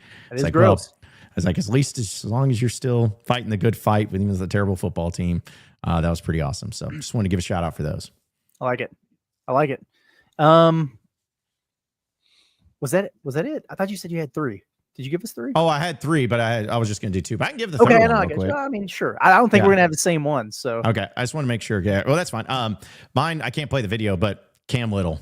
Come on, oh man. yeah, Oh yeah, Come on, that's man. like a unanimous one, right? Yeah. Broke the NFL record because we saw him hit that 70-yarder in the exhibition or the preseason games. And I remember even saying, I'm like, man, that should count. But I know it doesn't. It was good that he followed it up, which he hasn't accuracy-wise had the best year. And he's kind of in a little bit of a slump. But for him to just nail that 68-yarder, break the NFL record is one of the coolest things ever. And the fact that he went to Arkansas is really cool. And it's funny because he also tweeted out that apparently he got selected for a random drug test by the NFL at the same time. So, but yeah, just again, awesome kid, awesome guy. He loved Arkansas. He was a great rep. And for him to have that happen was pretty awesome too. Also inspired Monteric Brown right after Cam Little hits the kick to go into halftime. Like the next possession in the third quarter, Monteric Brown picks off a pass for the Jaguars. So inspired his teammate with his effort, but his 2-time teammate. That's right. So those are my 3. okay. Yeah, I don't have that many for best of the weekend. My best of the weekend truly is that it's over. Because it means college basketball season has started, though. I was very irritated all weekend by a lot of things. One being and I know we'll get to the worst or whatever, but we've already talked about it, so I won't use it. But the whole ESPN, Disney, YouTube, like it just soured me, man. And it kind of ruined some of my viewing experiences there. So I hated that. But I'm pumped about college basketball being back. Kudos to the Field of 68 for literally setting this thing up to having a full-on opening day marathon like they used to do, where they were sponsoring a game starting at 7 a.m. That was really cool. I will say it was funny that their stream crashed in the second game and everybody was heating them up about it. It's like, that sucks to be you guys. But and then did you guys see the fake report that went out there that Woj got tossed from the St. Bonaventure game? Yes. It was fake. It was fake. So many people were retweeting and everything, and it was just BS. And that was going to be my best because I thought that would have been awesome. But at any rate, I'm happy that it's over because it means that basketball is starting. I will say, and it wasn't even really the weekend. Friday counts as the weekend. Halloween, lovely holiday. We had people who were coming by our house trick or treating. We had little, Wesley was out there dressed up like a monkey. It was funny, trying to pass out some candy to the kiddos. But we had a bunch of people who were complimenting our lights from Walter Christmas Lighting of Arkansas. Folks who were taking pictures of the sign so they could get hooked up and everything. And I've been talking to Brett. He actually texted me right towards the end of the football game. He's like, "Hey, you're probably busy. Start thinking about the Christmas lights." And we've been exchanging messages today. And he's working on the blueprints now. So that also excites me. So listen, Friday, great. Today, Monday, great. The weekend itself, meh for me, if I'm being honest. Yeah, I like that. Well, I'm sorry you had a bad weekend, but I'm happy that it's over and we're on to better things, which we knew was going to happen. My best of the weekend, and it's not even about the result because I don't care about the Dodgers. I don't really care about the Blue Jays. Like, I didn't have a rooting interest in this World Series, but my best of the weekend, I think, is the World Series. It just was awesome. I mean, you had the 18-inning game on, I guess that was Tuesday of last week. You had awesome, iconic moments from the star players on both sides. George Springer balling out, Vladdy balling out, Shohei, Yamamoto pitching, throwing 96 pitches in Game 6, coming back the next day. And what did he throw? Almost 3 innings to close it out, 2 2/3. Unbelievable stuff. He pulled a Madison Bumgarner, which was nice. I saw a bunch of people arguing on the internet about which was better, him or Bumgarner. I'm like, I don't care. Which guy that completely willed his team to a World Series title is cooler? It's like, that's a boring conversation to me. I loved how many texts I got from non-baseball people on Saturday that were just like, yo, I'm watching this game and like, this is crazy. I'm like, yeah, it's a postseason baseball, man. There really is nothing like it. Just another really, really good World Series. And I feel like I haven't looked at any numbers that back this up. I feel like the just publicity and like national eyeballs has to be at a very high, I want to know the numbers of how many people nationally were watching the game because it seemed like a lot. Did y'all get that feel too? Yeah, I did. I definitely did. Yeah. And I'm wondering if it was like because of, you got the big market LA team versus the random Canada team. Like, I don't know. I just always wondered if that was played a factor into it. Not to be the Japanese audience too. I mean, obviously Shohei's a huge star, but it's like there's a lot of prominent Japanese stars in that series. By the way, I saw a stat, and this is something that like a lot of people probably won't care about. They took if you took the World Series from 2008 to 2024 and you added up all the splitters that have been thrown in those World Series, they surpassed that alone in 2025. There were 277 splitters, and there was like 10 years where there were 0 splitters, but like a handful, 6 one year, 27 the next, 39. You add it all up, the last like 16 years, there were more splitters thrown in the World Series. I just thought that was interesting. That's crazy. It is crazy. My worst of the week, I already talked about it, but like the officiating thing was just a bummer. It's like Arkansas sucks as bad as it is. They don't need that to happen. So that was terrible, that type of thing to watch. And I mentioned the YouTube TV and the ESPN thing is really frustrating for people. And like I'm one of them, and I know a lot of people are. That's extremely frustrating. But this is more of a tongue-in-cheek worst of the weekend for me because I really don't care all that much. But I did just find it funny that the Razorback Twitter account put that out before the game for the jersey combinations for the hex codes of the actual color that they're wearing. So you have them, you just don't use and enforce them. Got it. Yeah. So it's like, great. Thank you. I think I got tagged and he's like, everyone's like, why are you doing this? Why are you taking shots at John? Deere's like, I don't know if they're taking shots. I don't know who put this out, but it's also like one of those things where I'm like, I don't think I'm wrong in this. Like, I'm not like the only one that's brought this up. It's like, kind of goes back to the whole like mantra of stupid people. It's like, I don't understand why this is like, are you trying to troll the people that feel like, hey, this is something simple you could fix? It's like, no one's hating on the jerseys now. It's just having a little consistency is all it is. But anyways, I'm like, nothing like that when when you've lost 6 straight games. And I also feel like it has nothing to do, like, you've never said that the jerseys they wear are the problem. Right. It's like always like, hey, yeah, I walk into any store and I see 12 different shades of red. That's the issue. So it's like, oh yeah, here are jerseys. Here's the code. It's like, yeah, it's like, that's not really what we're talking about. Yeah. And real quick, I won't say the name of the person, but somebody over there at the U of A who was upset that I was saying all that stuff about the colors, just DM me and said, hey, just let you got to take into consideration those photos, the lighting that was used and the settings that may have been changed on the photo. I said, don't even start. So anyways, it was just one of those little funny things that, again, it's not like I'm mad at the U of A. It was just funny because I'm like, well, at least they listen. So either way, that was my part of the worst of the weekend. Clean house. Daylight savings time is my worst of the weekend. I hate it. I absolutely hate it. It should never get dark at 4:45 in the afternoon. It's ridiculous. It gives me seasonal depression. It gets colder quick. I don't like it. Don't like it. Don't need it. We need more daylight. Kids need to go outside and play. That really bothers me a lot. ESPN BPI. It's horseshit. It's ridiculous. Having Arkansas coming at 39th in that, it's absurd. And people can say, oh, it doesn't matter. Oh, I don't care. It does matter. And you should care because that's another one of the metrics that's on the NCAA tournament team sheet. So yeah, you play the games and everything and you move where you move, but it benefits teams to be in a good starting position there. There's already something baked into their algorithms that they don't like about Arkansas basketball compared to the world or anything else that you see with your own eyes. So that's really irritating to me. I was mad at KenPom for having Arkansas at 29th. I thought, wow, they're lower on Arkansas than literally everyone else. And then BPI has them coming in at 39th. I just think it's absolutely absurd. And I don't know why this happens to Arkansas every single year. What do you want from them? They've got the returners. So you've already got that. There's an easy starting point for you right there to have. You got 2 McDonald's All-Americans. You went and got 2 starting centers out of the port. What the hell do you want? I don't understand. So that really gets on my nerves. Rivals on 3. You're idiots. Stop ranking kids if you don't know what you're doing. They haven't played basketball since the last set of rankings. Does everybody understand that? Peach Jam ends. The grassroots season's over. High school basketball hasn't started yet, but we revamped the rankings. And there you go with JJ Andrews at 28th and then Abdu Torre at 29th. Is there something we saw from their social media workouts that makes us feel like we need to update the rankings or change things? What are we doing?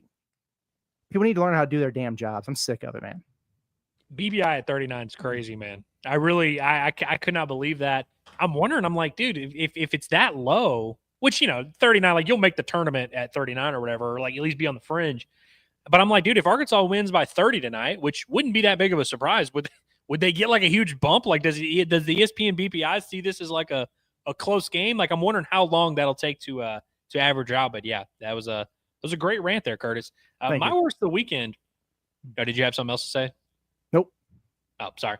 My worst of the weekend is a young man named Isaac Dolgarian, who we want to talk about throwing events and like rigged sporting events. This actually is a rigged sporting event. So Isaac Dolgarian he's entering the last fight of his UFC contract and was about a minus 250 favorite, depending on where you looked.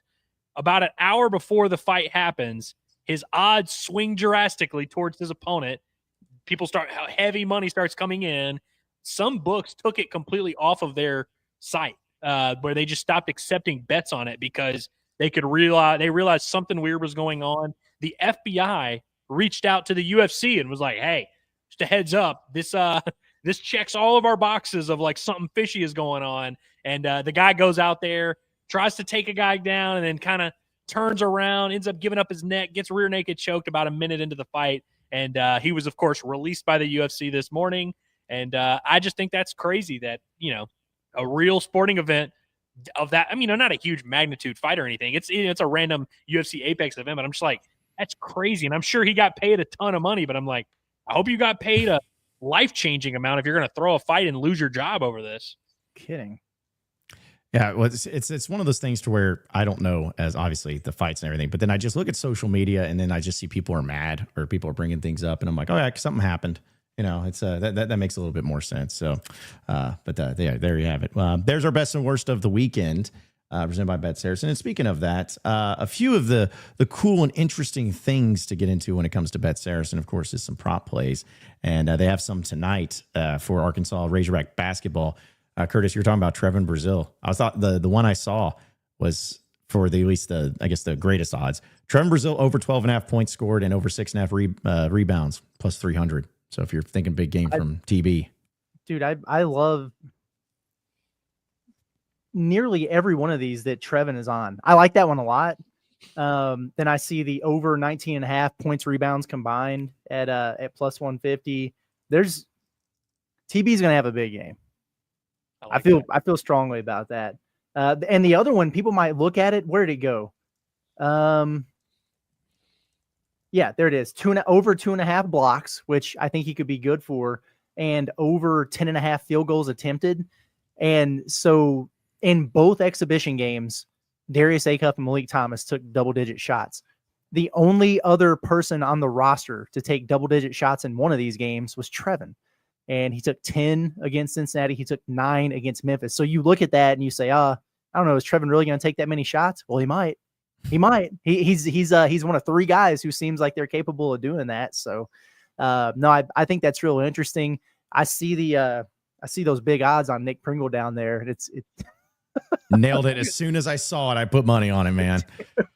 Honestly, dude, I think all these front court guys are worth investing in because, like, if TB doesn't pop off, Malik Ewan's probably going to have 11 points. He has 11 points and 5 rebounds plus 450. I love that one a lot. I like all the Trevin ones for sure. I love that for Malik Thomas. If you want to bet on Malik Thomas, which he's a stud and he's probably going to make you money, he's got to score 21 points and have 5 rebounds. But even that's plus 350. Like, there are a lot of these that I feel like are just worth a little bit of a sprinkle here. Yeah. No, I love some of these. I just really think that'll be the case. Even one of like the block shots, Arkansas over 7.5 block shots and Southern under 3.5. Now, I'll just be honest. I don't know if Southern is a great team that just blocks a lot of shots, but something like that. It's like I could see. Sorry, I was just going to say they were one of the highest, one of the highest ranked, but what it means is they were one of the worst teams in the country last year about having their shot blocked. Southern was. Oh, well, perfect. So, yeah. So bet the house on that. Offensive block percentage is they were a up bunch of there. short kings tossing up balls in the trees. Pretty much. Yeah. Let me bring this one up for you guys. I thought this was fascinating because they also have the regular season like odds. And, some of them are pretty crazy, like which games, how many games in a row they win, all of that. But Arkansas Razorbacks to win all their conference games, all their SEC games in the regular season, 18-0, is plus 20,000. For Arkansas basketball and Arkansas baseball to win the national championships in 2026, it's plus 15,000. And it's like, listen, Saracen, they go through Vegas, they know the odds, they know it a lot more. But I'm like, is it more likely? Like, would you say it's more likely to win the championship in football and basketball and baseball than it is to Arkansas go 18-0? That's craziness. It is crazy. Yeah. It's crazy. Honestly, I'm like, man, that would be such a good deal for us with our job. I almost feel like we wouldn't even need to do the Saracen because obviously we make the money there, but it's like, dude, we would make a lot of money if Arkansas won a couple national titles in the next 6 months. Yeah. Yep. It'd be a pretty fun gesture to make that happen. So, yeah. That's just one of the many different specials that they have going on, and season special, future specials. So it's just nice to have, it's weird as it is, it's nice to have that great of odds when it comes to Arkansas winning a championship in 2 sports. Truly. Who could have ever guessed that would be something that would actually happen? So, good stuff there. Good stuff there. We'll have a recruiting update by Dudley Dawson here in a little bit too, and we'll get into that. But also want to remind everybody, of course, that our friends over at Walter Christmas Lighting of Arkansas, they got it going on right now when it comes to all of the holiday lighting. Curtis talked a little bit about the Halloween lights and getting a lot of pictures taken, and did a little part of Pot at the Palace, went out there for the Halloween lights. And now it's Christmas season. You turn the page, and a lot of you are going to be needing those Christmas lights up. Well, let the pros handle it over at Walter Christmas Lighting of Arkansas. As if you just are in the Northwest Arkansas or the River Valley area, if you give our guy Brett a text at 479-459-1380, they're going to give an estimate for you. They're going to tell you all about it, what it's going to look like. They provide the materials. You can do any colors that you want. They install the lights. They also get free holiday maintenance throughout the season. And they also do the takedowns that happen in January. They can make that happen as well. And the great thing about it, too, is that the week before Thanksgiving, this November, we are going to be doing another giveaway to have your home completely decked out with Walter Christmas Lighting of Arkansas. We did one for Halloween, and we're doing one for the Christmas side of things. We'll give you details on that. And we're going to do the giveaways live at Alumni Hall there on November 21st on Friday. So we'll give you details, but just be on the lookout for that. So if you want, you have your home lit up this Christmas season. Again, text our guy Brett, 479-459-1380. It's Walter Christmas Lighting of Arkansas, your local holiday lighting expert. So looking forward to that because, yeah, it is officially November, guys. And it is it's officially fall, right? We're in fall. I think so. Yeah. Always get the whole fall's a very finite time. It's the shortest season. We're going to have a few super nice days here, it looks like, where it's going to be a little bit warmer back into the 70s and everything. We definitely had that fall weather for a few days, but yeah, we're getting there. The longer we stick in this wheelhouse before it gets super, super cold, though, the better for me. Yeah. Well, hold on. What do you mean for better for you? I just don't like it being freezing cold.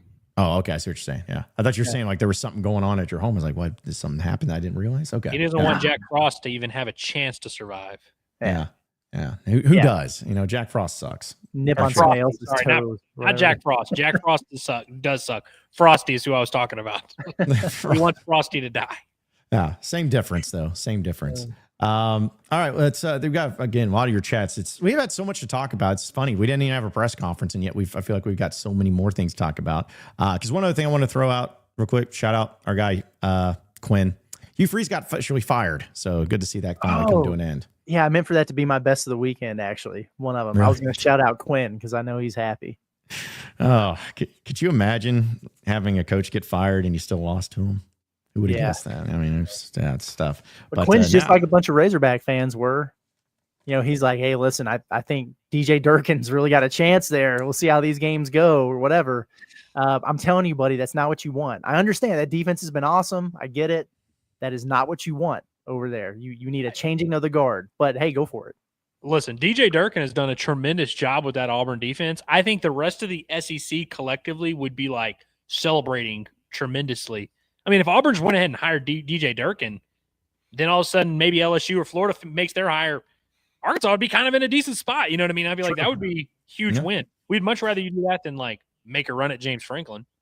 Yeah, exactly. Because I think from what my sources have been telling me, actually not anything from Auburn, but it seems like the Auburn consensus is like John Sumrall is like the guy that they're really going after, and it's realistic and all of that. So for what it's worth, it would be a wise move, I think, on their part. Yeah, I mean, get that thing done. It's one of those deals. And I know we talked to our guy Quinn about it, and I know no one cares about the Auburn deal, but it's like, where's Auburn on the pecking order of a job in college football? Is because I think it's good. I mean, it is good. They've won a championship. They played for another in the past 15 years, and they've had some success. But it's like, is it one that people would put up there with the LSU's and Georgias? No, but would they put it down there with the Arkansas and Missouris and stuff? I don't know either. So it's kind of like just right there in the middle. I mean, if you end up hiring DJ Durkin, that like LSU wouldn't consider that. You know what I mean? And now I know they did hire Ed Orgeron, who was their interim coach, but it's like that was a little bit of a different situation. At least a guy who had like been a head coach before and was fit the culture and all that. But I mean, it is important to note that like this is the third straight. No, I guess just the second straight Auburn coach that's had a completely disastrous tenure that lasted only a couple years. So it's like once you do that, it's like even if your job is good, and the Auburn job, of course, they've got resources, good little recruiting base there, but it's like there's a lot of pressure on this cycle for them because if whoever they hire this offseason sucks, it's going to be really hard to go into that next cycle and be like, yeah, great job. I can't remember who it was, but I saw somebody tweet out and said it's kind of crazy to think that the Auburn job might be the SEC opening that's on the most stable footing from like an administrative standpoint. But it's kind of true wildly because I know Florida's got a weird situation over there. LSU, that's a complete goat rodeo. I know a lot of people are frustrated with the way things have been going on over here and what that's going to look like. And then you just have old Cohen and Auburn just chilling. Yep.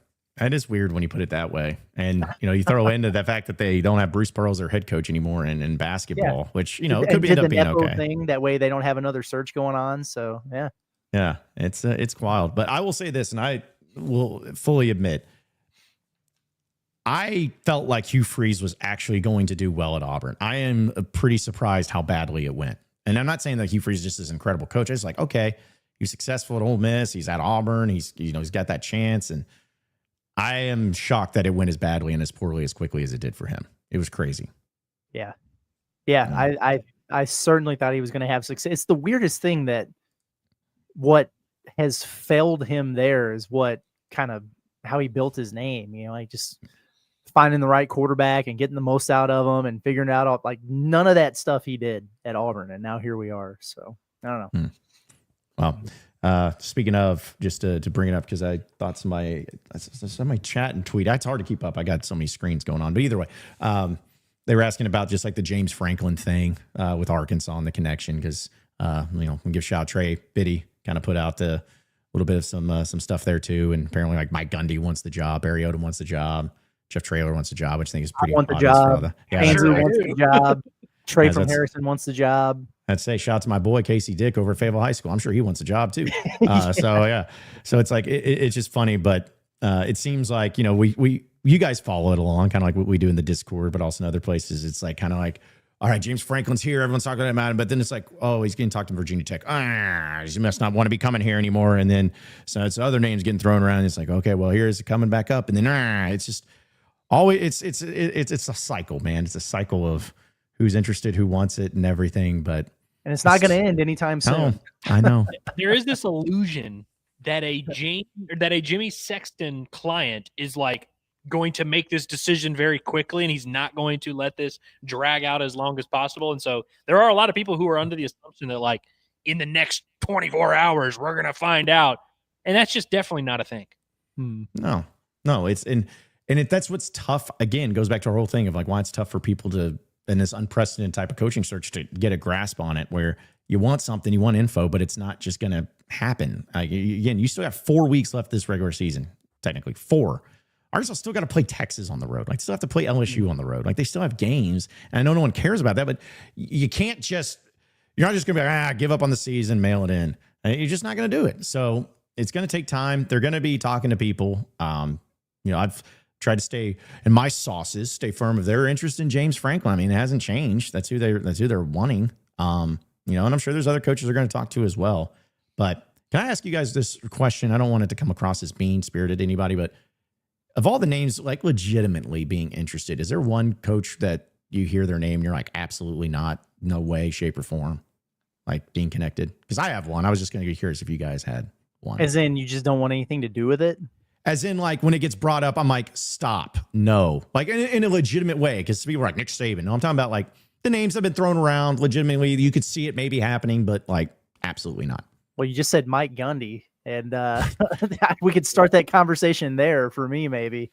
Now that I think about it, Barry Odom, I'm the same way, and I love me some Barry Odom, but nah, man, that's too close to the current wounds. Like, it's just, let's start completely over with something else, maybe. I think names like that probably, but I'm open-minded to. I think I'm more open-minded than many to certain names out there. Yeah, I'm with you. There's not many that I'm like, hell no. Some of those names you Brian listed. Kelly, sorry. Yeah, I know. Am I allowed to say Bobby Petrino? Because that's one that, like, at this point, you say his name, I'm out. Jimbo Fisher is another name that, like, anytime I start hearing there being murmurs about him, I'm like, no. Yeah, but there's not many that I feel that way about. If I'm being 100% honest with you, there's at least most names that you can throw at me, I at least will consider it and kind of, okay, what are the pros and cons? Jimbo, I just can't do it. Yeah, I'll tell you mine, and I know this will upset people, because I'm trying to be open-minded too. I don't want anything to do with PJ Fleck. I want nothing to do with it. I'm glad somebody else there is kind of anti that. Okay. I'm anti PJ Fleck. Nothing against the man, nothing against him. It's just, I feel like that's a type of thing that gets thrown around as in from like his camp more so. And I just don't see, because you want to hire a coach that's the best, obviously, that you can get. And you also want to hire a coach that can inspire some people and get some people excited. PJ Fleck is just none of those things.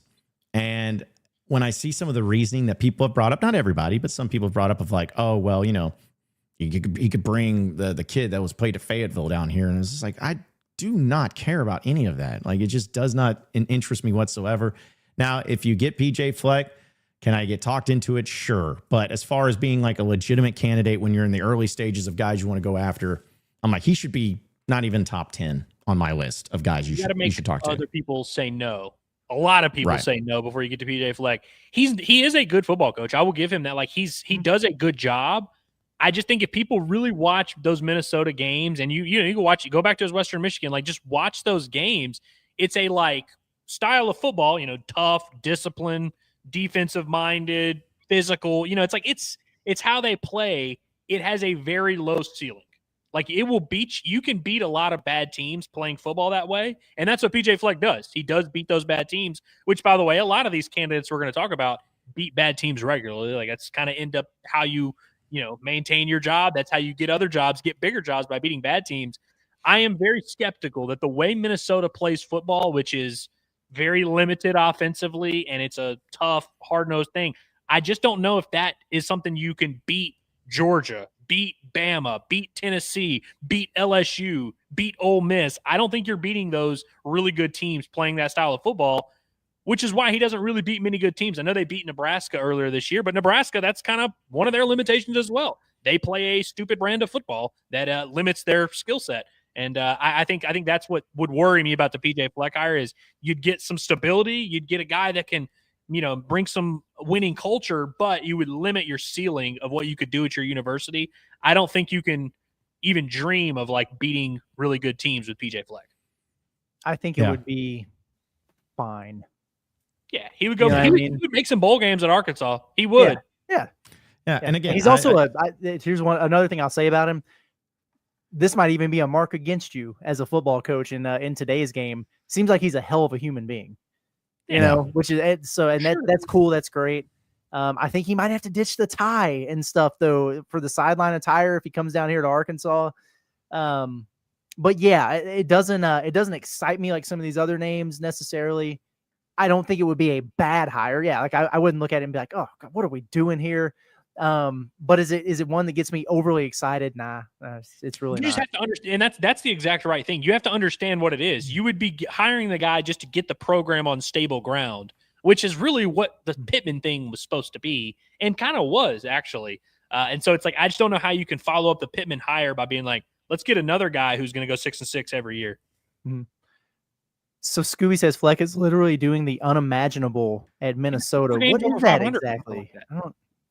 Yeah, it's like if you look at his record, it's fine. Again, I'm not saying they're having a solid year. Yeah, and they're 6-3. They're fine. They're 6-3 this year, but it's like, you know, if you're looking at what they've done and all of that, it's like, okay, well, who have they beaten? Well, they beat Buffalo, Northwestern State, Rutgers, Purdue, Nebraska, and Michigan State. And like all those games were by 3 points. Like, okay, who great. Did they just lose to like 52-0? Well, they lost to Iowa 41-3. They lost to Ohio State 42-3, and they lost to Cal. And it's like, again, I'm not saying, oh, well, you got to hold every game accountable, but he's been there for this is his 7th season. He just no, sorry, it's even longer than that. It's his 8th season, 9th season, something like that. But anyways, it's just if you're going to go that route, give me the Morris guy from North Texas or Ryan Silverfield. It's like I'd much rather have one of those guys than this. John, what you just are perfectly acceptable. You know, he beat all the bad teams he played. He lost all the good teams he plays. There's nothing wrong with that. But it's like that's kind of what you would be doing here. Like that's what you would need to understand. So you take that, you know, if you took that Minnesota team to the SEC, they'd have a better record than 2-7 probably. But it's like I don't think there's like a path where you could be like, oh yeah, this team could compete on a national level and really beat the top of the top. I don't think that's a real thing if you really watch those guys play football. Shout out to Finch. This is a great comment. He said, you know who else lost to Cal? Kentucky and Mark Pope. It's true. Well done. Yeah. And guess what? Done, sir. Okay, so I see. We don't want him as coach either. I see this here. He said not sold on Fleck, who was balled out at Minnesota, but all in on coaches like Morris or Traylor. Who is all in on those guys? Like, I think those are. I think Morris is a fine up and coming guy that should be like 35th on Arkansas's list. I think Jeff Traylor is unhireable at Arkansas. What are you talking about? Like, I'm tired of having these damn conversations because what Scooby is doing is the extreme ends of the spectrums here, right? Like balling out at Minnesota, buddy, that's a stretch. And all in on guys like so-and-so and so-and-so, that's a stretch. Everybody wants to live in this black and white area where there's so much gray, everything lies in the gray area, but nobody wants to talk about that. I don't know. Well, and like I see more comments coming in. People, because I see one guy that says Arkansas can't even beat the bad teams. Of course, that's like PJ Fleck would definitely have you better than 2-7, which is what you are right now. You would certainly be better than the worst team in the SEC. But that's what I'm saying is like he would win games. He would make bowl games at Arkansas. He would go 6-6, 7-5, and we'd row the boat and we'd do all that. I just don't think hiring PJ Fleck is who you hire if you're trying to like really take a big swing and trying to outthink other SEC teams and beat the top of the top, which I know is an uphill. Like that's gonna be hard for anyone to do. I don't think PJ Fleck really gives you that opportunity. There are a lot of guys who also fit that criteria. Like some of those guys you mentioned. I think if you hired Jeff Traylor, that would not give you a good opportunity to beat the best teams in college football. Like there are a lot of guys who fit that criteria. I just think that PJ Fleck also does. Yeah, and also too, I'm gonna go ahead and have a sauce bomb here. According to my sauces, the PJ Fleck thing is something that's again more from him and his side than it is the interest from Arkansas. It's not to say that they're not fielding a call or anything. It's just I just don't think that they're at this point in time. It's a serious contention. Like I still think that the people that like cast this wide net, it's just not the case, man. It's like they're going after 1, 2, 3 people, and it's just not PJ Fleck. So, but again, I just feel that if they could do better than PJ Fleck, it's not an insult against him. It's not something that if they hired him, I'm like, I am never going to be a Razorback ever again. It's like, but I just want to see something a little bit more inspiring. That's all it is. Just And more my other inspiring. thought on this is where I will give him credit is he's probably overachieved based on the resources he has at Minnesota in the Big Ten. But is he not going to be in a similar spot in a more difficult conference, a deeper conference? Because we can do all this stuff that we want to about, you know, Arkansas's big financial plans and everything, and that's fantastic. I'm glad they have concepts of a plan. But are they all of a sudden going to be, you know, operating at the top of the league? You know, do we really think they're going to be up there with the heavy hitters in this league in terms of spending and NIL and everything like that? No. Like I certainly hope you're in a better position than you are now, which is, you know, at the bottom or right near the bottom. Maybe you get to the lower middle of the pack or something. And so, yeah, you'll be in a better spot, but it's not like he's going to be given these, like relatively speaking on the spectrum here, that he's going to have such great resources comparatively to his last job if he comes over here. That's going to be the case for anybody. And so that's where I think about, you know, like the innovative minds and the, you know, the young guys and the up and comers. Seems like to me that would be the type of swing you would need to make. It comes with risk. You might fall flat on your face doing it. But if you hit on the next Dan Lanning type of guy, I know that's an obviously a very large example there, but you get what I'm saying. Then you might be onto something, as opposed to some of these, what you see is what you get type of coaches. And that's the one thing about, because I like James Franklin. I think Franklin would be a good hire, but I also feel some of that with him. You know what I mean? In terms of, all right, but the book is kind of out there. And he's had a high level of success and some really good teams and everything. And he's had good resources where he was at relative to what he will at Arkansas. So like, I understand all those things too. And that might be why I lean a little bit more towards one of these young up and coming guys. I just don't know where Arkansas is at in terms of making that kind of move. I don't know if this program and the people making the decisions and the people who are going to be fronting the money are in a spot right now where that's the direction they want to go. Hence, like you said, John, the push for a guy like Franklin, who is a name and a, you know, splashier on the surface type of guy. Yeah, exactly right. Exactly right. Now, I know there'll have some people will get to your chats for sure, because you know, the coaching search is ongoing, and I know people are always just fascinated to see and getting so up in arms. But as a reminder, again, these are always just really crazy, fluid situations that you got to be understanding of. There is the gray area, there is the wild stuff, there is stuff that's true, stuff that's not true, and you just got to roll with it, and you got to understand that it's going to be a process that we're still, guys. If there's a coach named in 30 days from now, I'll be shocked. Like that's how it is. It's like December 3rd. Even I'll be like surprised because the final, I guess I really need to look up the date of the Missouri game itself. I think it's like November 28th or whatever it may be. But whenever that is, it's like maybe right then afterwards. But I just think the likelihood of you having a head coach name before this season is officially done in the regular season is just not going to be the case. It's just not going to be the case. So, but either way, we'll get to your chats, but we got to give you our recruiting update presented by our friends over at Goat Lab Red, because they got it all going on when it comes to a great place, not only for pregame, but for during the game, but for postgame. All that stuff. There's no better place than Goat Lab Red, 1214 North Garland Avenue in Fayetteville. And if you're looking for a place tonight, the game is at 6 o'clock. You need a place to start getting a little dinner in you, getting a few good brews in you, some of those signature burgers and signature brews right before the game over there at Bud Walton. Well, stop by Goat Lab Red in Fayetteville, and you can go there to watch the game. If you're not trying to go in there, watch the game with them. If you want to do a post game, hang out there too. It's the best spot. And don't forget, every single day of the week during the lunch hour, you get to see Inside Arkansas live and our beautiful faces right there in your face screaming about you about the Hogs. So no matter what it is, it's the best spot. It's the newest spot. It's the place for all of your game day tradition when it comes to all things Razorback. So check them out today. It's Goat Lab Red in Fayetteville at 1214 North Garland Avenue. With that being said, let's get our recruiting update presented by our guy, Dudley Dawson. Covering recruiting and the transfer portal for the Razorbacks. This is Inside Arkansas Recruiting with Dudley Dawson. Welcome into this Inside Arkansas Recruiting podcast update sponsored by Go Lab Brewery. I'm your host, Dudley Dawson. I want to concentrate here just for a couple of minutes on Daquan Parvo, the young man, wide receiver from Bentonville, one of two Bentonville players committed to Arkansas, along with Blair Irvin III, also known as Trey. They're on a football team that's 9-0 this year, but Daquan sent out a text or a tweet last night that said that he was opening up his recruiting. Still also had Arkansas as being committed at the top of his social media, but we'll see what happens there. He is one of 14 commitments that Arkansas has. I would say that, I'm thinking there's really 12 true ones right now when you look at that list. Jordan Harris from Maumelle, the outstanding defensive end, edge rusher, has taken some visits. And then with Daquan's uncertainty, we'll see what happens with him. I've talked to people around him, and I think he's just a little confused like everybody else with the uncertainty here at Arkansas, whether Bobby Petrino is going to be here as the head coach, being elevated from interim, or they're going to bring in somebody new. Ironically, he also visited SMU, where Rhett Lashley is the head coach, and has a lot of different offers. Auburn, Florida, obviously 2 schools of head coaches that were let go, and some other spots. So he'll be looking around. We'll keep on top of it. Again, thank you to Go Lab Brewery for sponsoring us, and we'll be right back here every day with updated reports.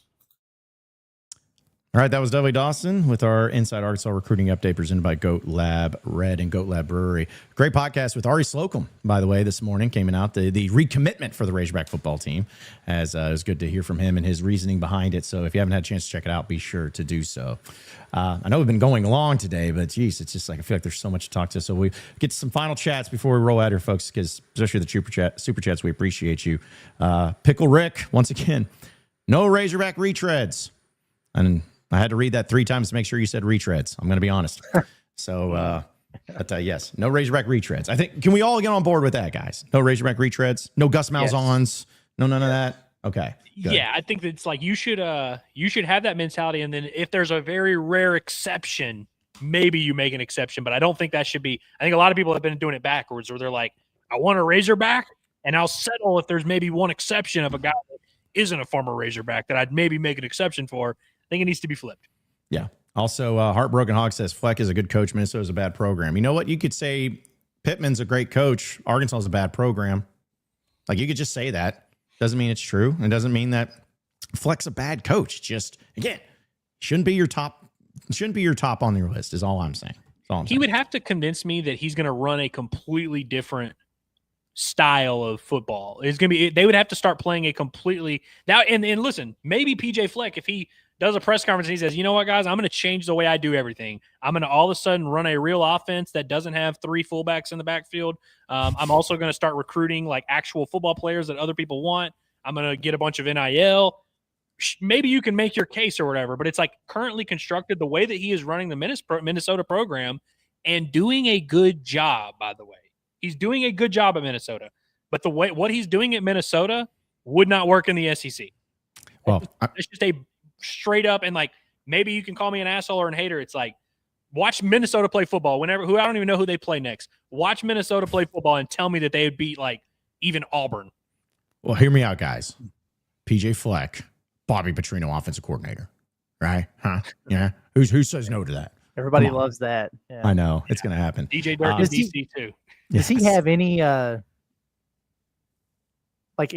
he ever been to the South besides a bowl game? Like, he was at Western Michigan, right? Mm-hmm. Yeah. And then I remember he had a really big year there, and he's been at Minnesota for a minute. I was looking at his little coaching resume to see where all he's been and what he's done. He came to Fayetteville to recruit Drake Lindsay. I remember that. Yeah. People were like, PJ Fleck's here. So he's from Illinois, Ohio State GA, Northern Illinois wide receiver coach, Northern Illinois, Rutgers, Tampa Bay Buccaneers. There you go. Receivers coach, Western Michigan, Minnesota. Like, I don't know. Hey, I found he's going to recruit the state of Florida guys. He coached there at Tampa for a year. Because I don't care about the like the Arkansas ties or what, you know what I mean? But yeah, when I think about recruiting and, like just experience in the league and stuff like that, I do think that it's not a must, but I would like to see it maybe. Well, you don't have to recruit players from this area or from the South, but you do have to beat players from the South. And so, you're going to have to step into the Lions den, and you need to have a plan for that. And maybe he does. I mean, I'm sure all these guys have their plan, but it's like, if it's what you're doing in Minnesota, it ain't gonna work here. We need to do the making the case for PJ Fleck tomorrow. That way I can let me really think about this and I don't know come up with something. I actually, like, what's funny is, like, I do like PJ Fleck. Like, I bet on Minnesota here and there. Unfortunately, I bet on Minnesota Saturday and watched them have to come from behind to beat a really, really bad Michigan State team. I think he's a fun guy, fun personality. I like the row the boat stuff, but like football SEC head coach, I just don't know, man. Yeah, I'm just not feeling it. Shout out to our guy Peyton. Listen, appreciate you, buddy. Blue Ember says I'm a broken record. Huff, Morris, Silverfield. Andrew got drug all Saturday night for the Huff stuff, but how dare you? Yeah, dude, it was crazy. So I just said on our postgame show, I was like, hey, could y'all like find something with Charles Huff that you don't like? Just point to something in his resume or something that he's done, or maybe something his Southern Miss team is doing, and be like, hey, what do you not like about him? And I want to hear it out. And everyone just was like, I can't. They were like, who? Charles Huff? Who is that? And then the Discord, they were ripping me a new arse, man. They were just like, I can't believe Andrew was stumping for Charles Huff. I can't believe I'm supposed to be excited about a Charles Huff hire. I'm like, I'm not even saying that. I just like, I think the dude's a stud. I think he's on a trajectory where in 5 years he's going to be one of the better coaches in college football. I feel like Arkansas should be proactive looking for guys who are on a trajectory like that. So you're not stumping for Huff. You're not Huff diving. Is that what you're saying? Yeah, I'm huffing though. I'm huffing a lot, but I don't know if I'm stumping for Huff. Shout out to Joshua for super chat. We're gonna keep going. It's like when we got to get through these super chats, we appreciate it though. Joshua says small net, and we have to count on the same people got us here somehow. Outsmart everybody and land the head coach everyone else overlooked. I mean, I get the sentiment, but it's kind of like I said this in the Discord this morning. I'm not saying that, everything's just going to be hunky dory and all the decisions are going to be made right. But this is the times where you got to realize that the money is making these hires, not only in Arkansas, but everywhere. And because that's what coaches like a James Franklin or whatever, they're like, I don't care what the AD says. I'm going to talk to the money. I want to talk to the people writing the checks. That's going to be able to promise me stuff. That's what's going on right now. So I get it. Does it have to be some guy that I know? I just literally made the case for Charles Huff, who is a guy people are overlooking, but like, you don't necessarily have to hire this diamond in the rough. Like you could just spend money like everyone else does and pay a good football coach to come be your football coach. Like you can go out there and get James Franklin. You can go out there and talk to some of these other guys. You can get in contract negotiations. You could pay one of these up and coming guys that everyone agrees is good and pay them to come be your coach. Like it doesn't have to be a guy no one's ever heard of, even though I just made a case for a guy no one's ever heard of. It's true. Turner says, who would be y'all's top 3 disaster hires? Dabo would be a disaster for me. Jimbo. Mm-hmm. God. Gundy. Yeah. Gundy. Yeah, Gundy can't. There's no way Arkansas can hire Gundy, right? I mean, no. I'm sure he's in, I have zero doubt whatsoever that he's expressed interest in the Arkansas job, but yeah, that would be a rough one to me. Wait a minute. Yeah. I have a funny comment to bring up. Well, actually, I'll wait till we're done with this one. Okay. I want to interrupt y'all's top 3 disasters. Well, I'll say this. Gundy, though, cultural-wise, would be the best fit, I think, cultural-wise. But that's about it. He has a mullet. Yeah, exactly. That's all you need. But I say, honestly, yeah, I mean, I agree with you guys on pretty much all of those. Like, I don't want to see any of those guys. And I don't want to see. I put PJ Fleck in there, man. I hate to be that way. I'm just very anti PJ Fleck. I have no vendetta against the man. He looks good in a tie. I get it, but it's like just not my thing. As much as I'm anti PJ Fleck, I actually don't think he would be a disaster because I do think he would just go 5-7, 6-6 like every single year. Yeah, and they'd be like competitive.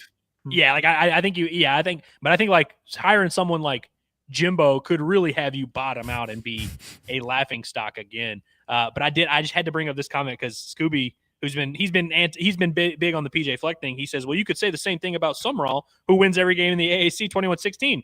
You are correct, which is why I have said the exact same thing about Summerall. And I've been like, yeah, I just don't think what he's doing at Tulane translates to the SEC. And that's, maybe I'm wrong. We'll see. But it's like, that is kind of my point.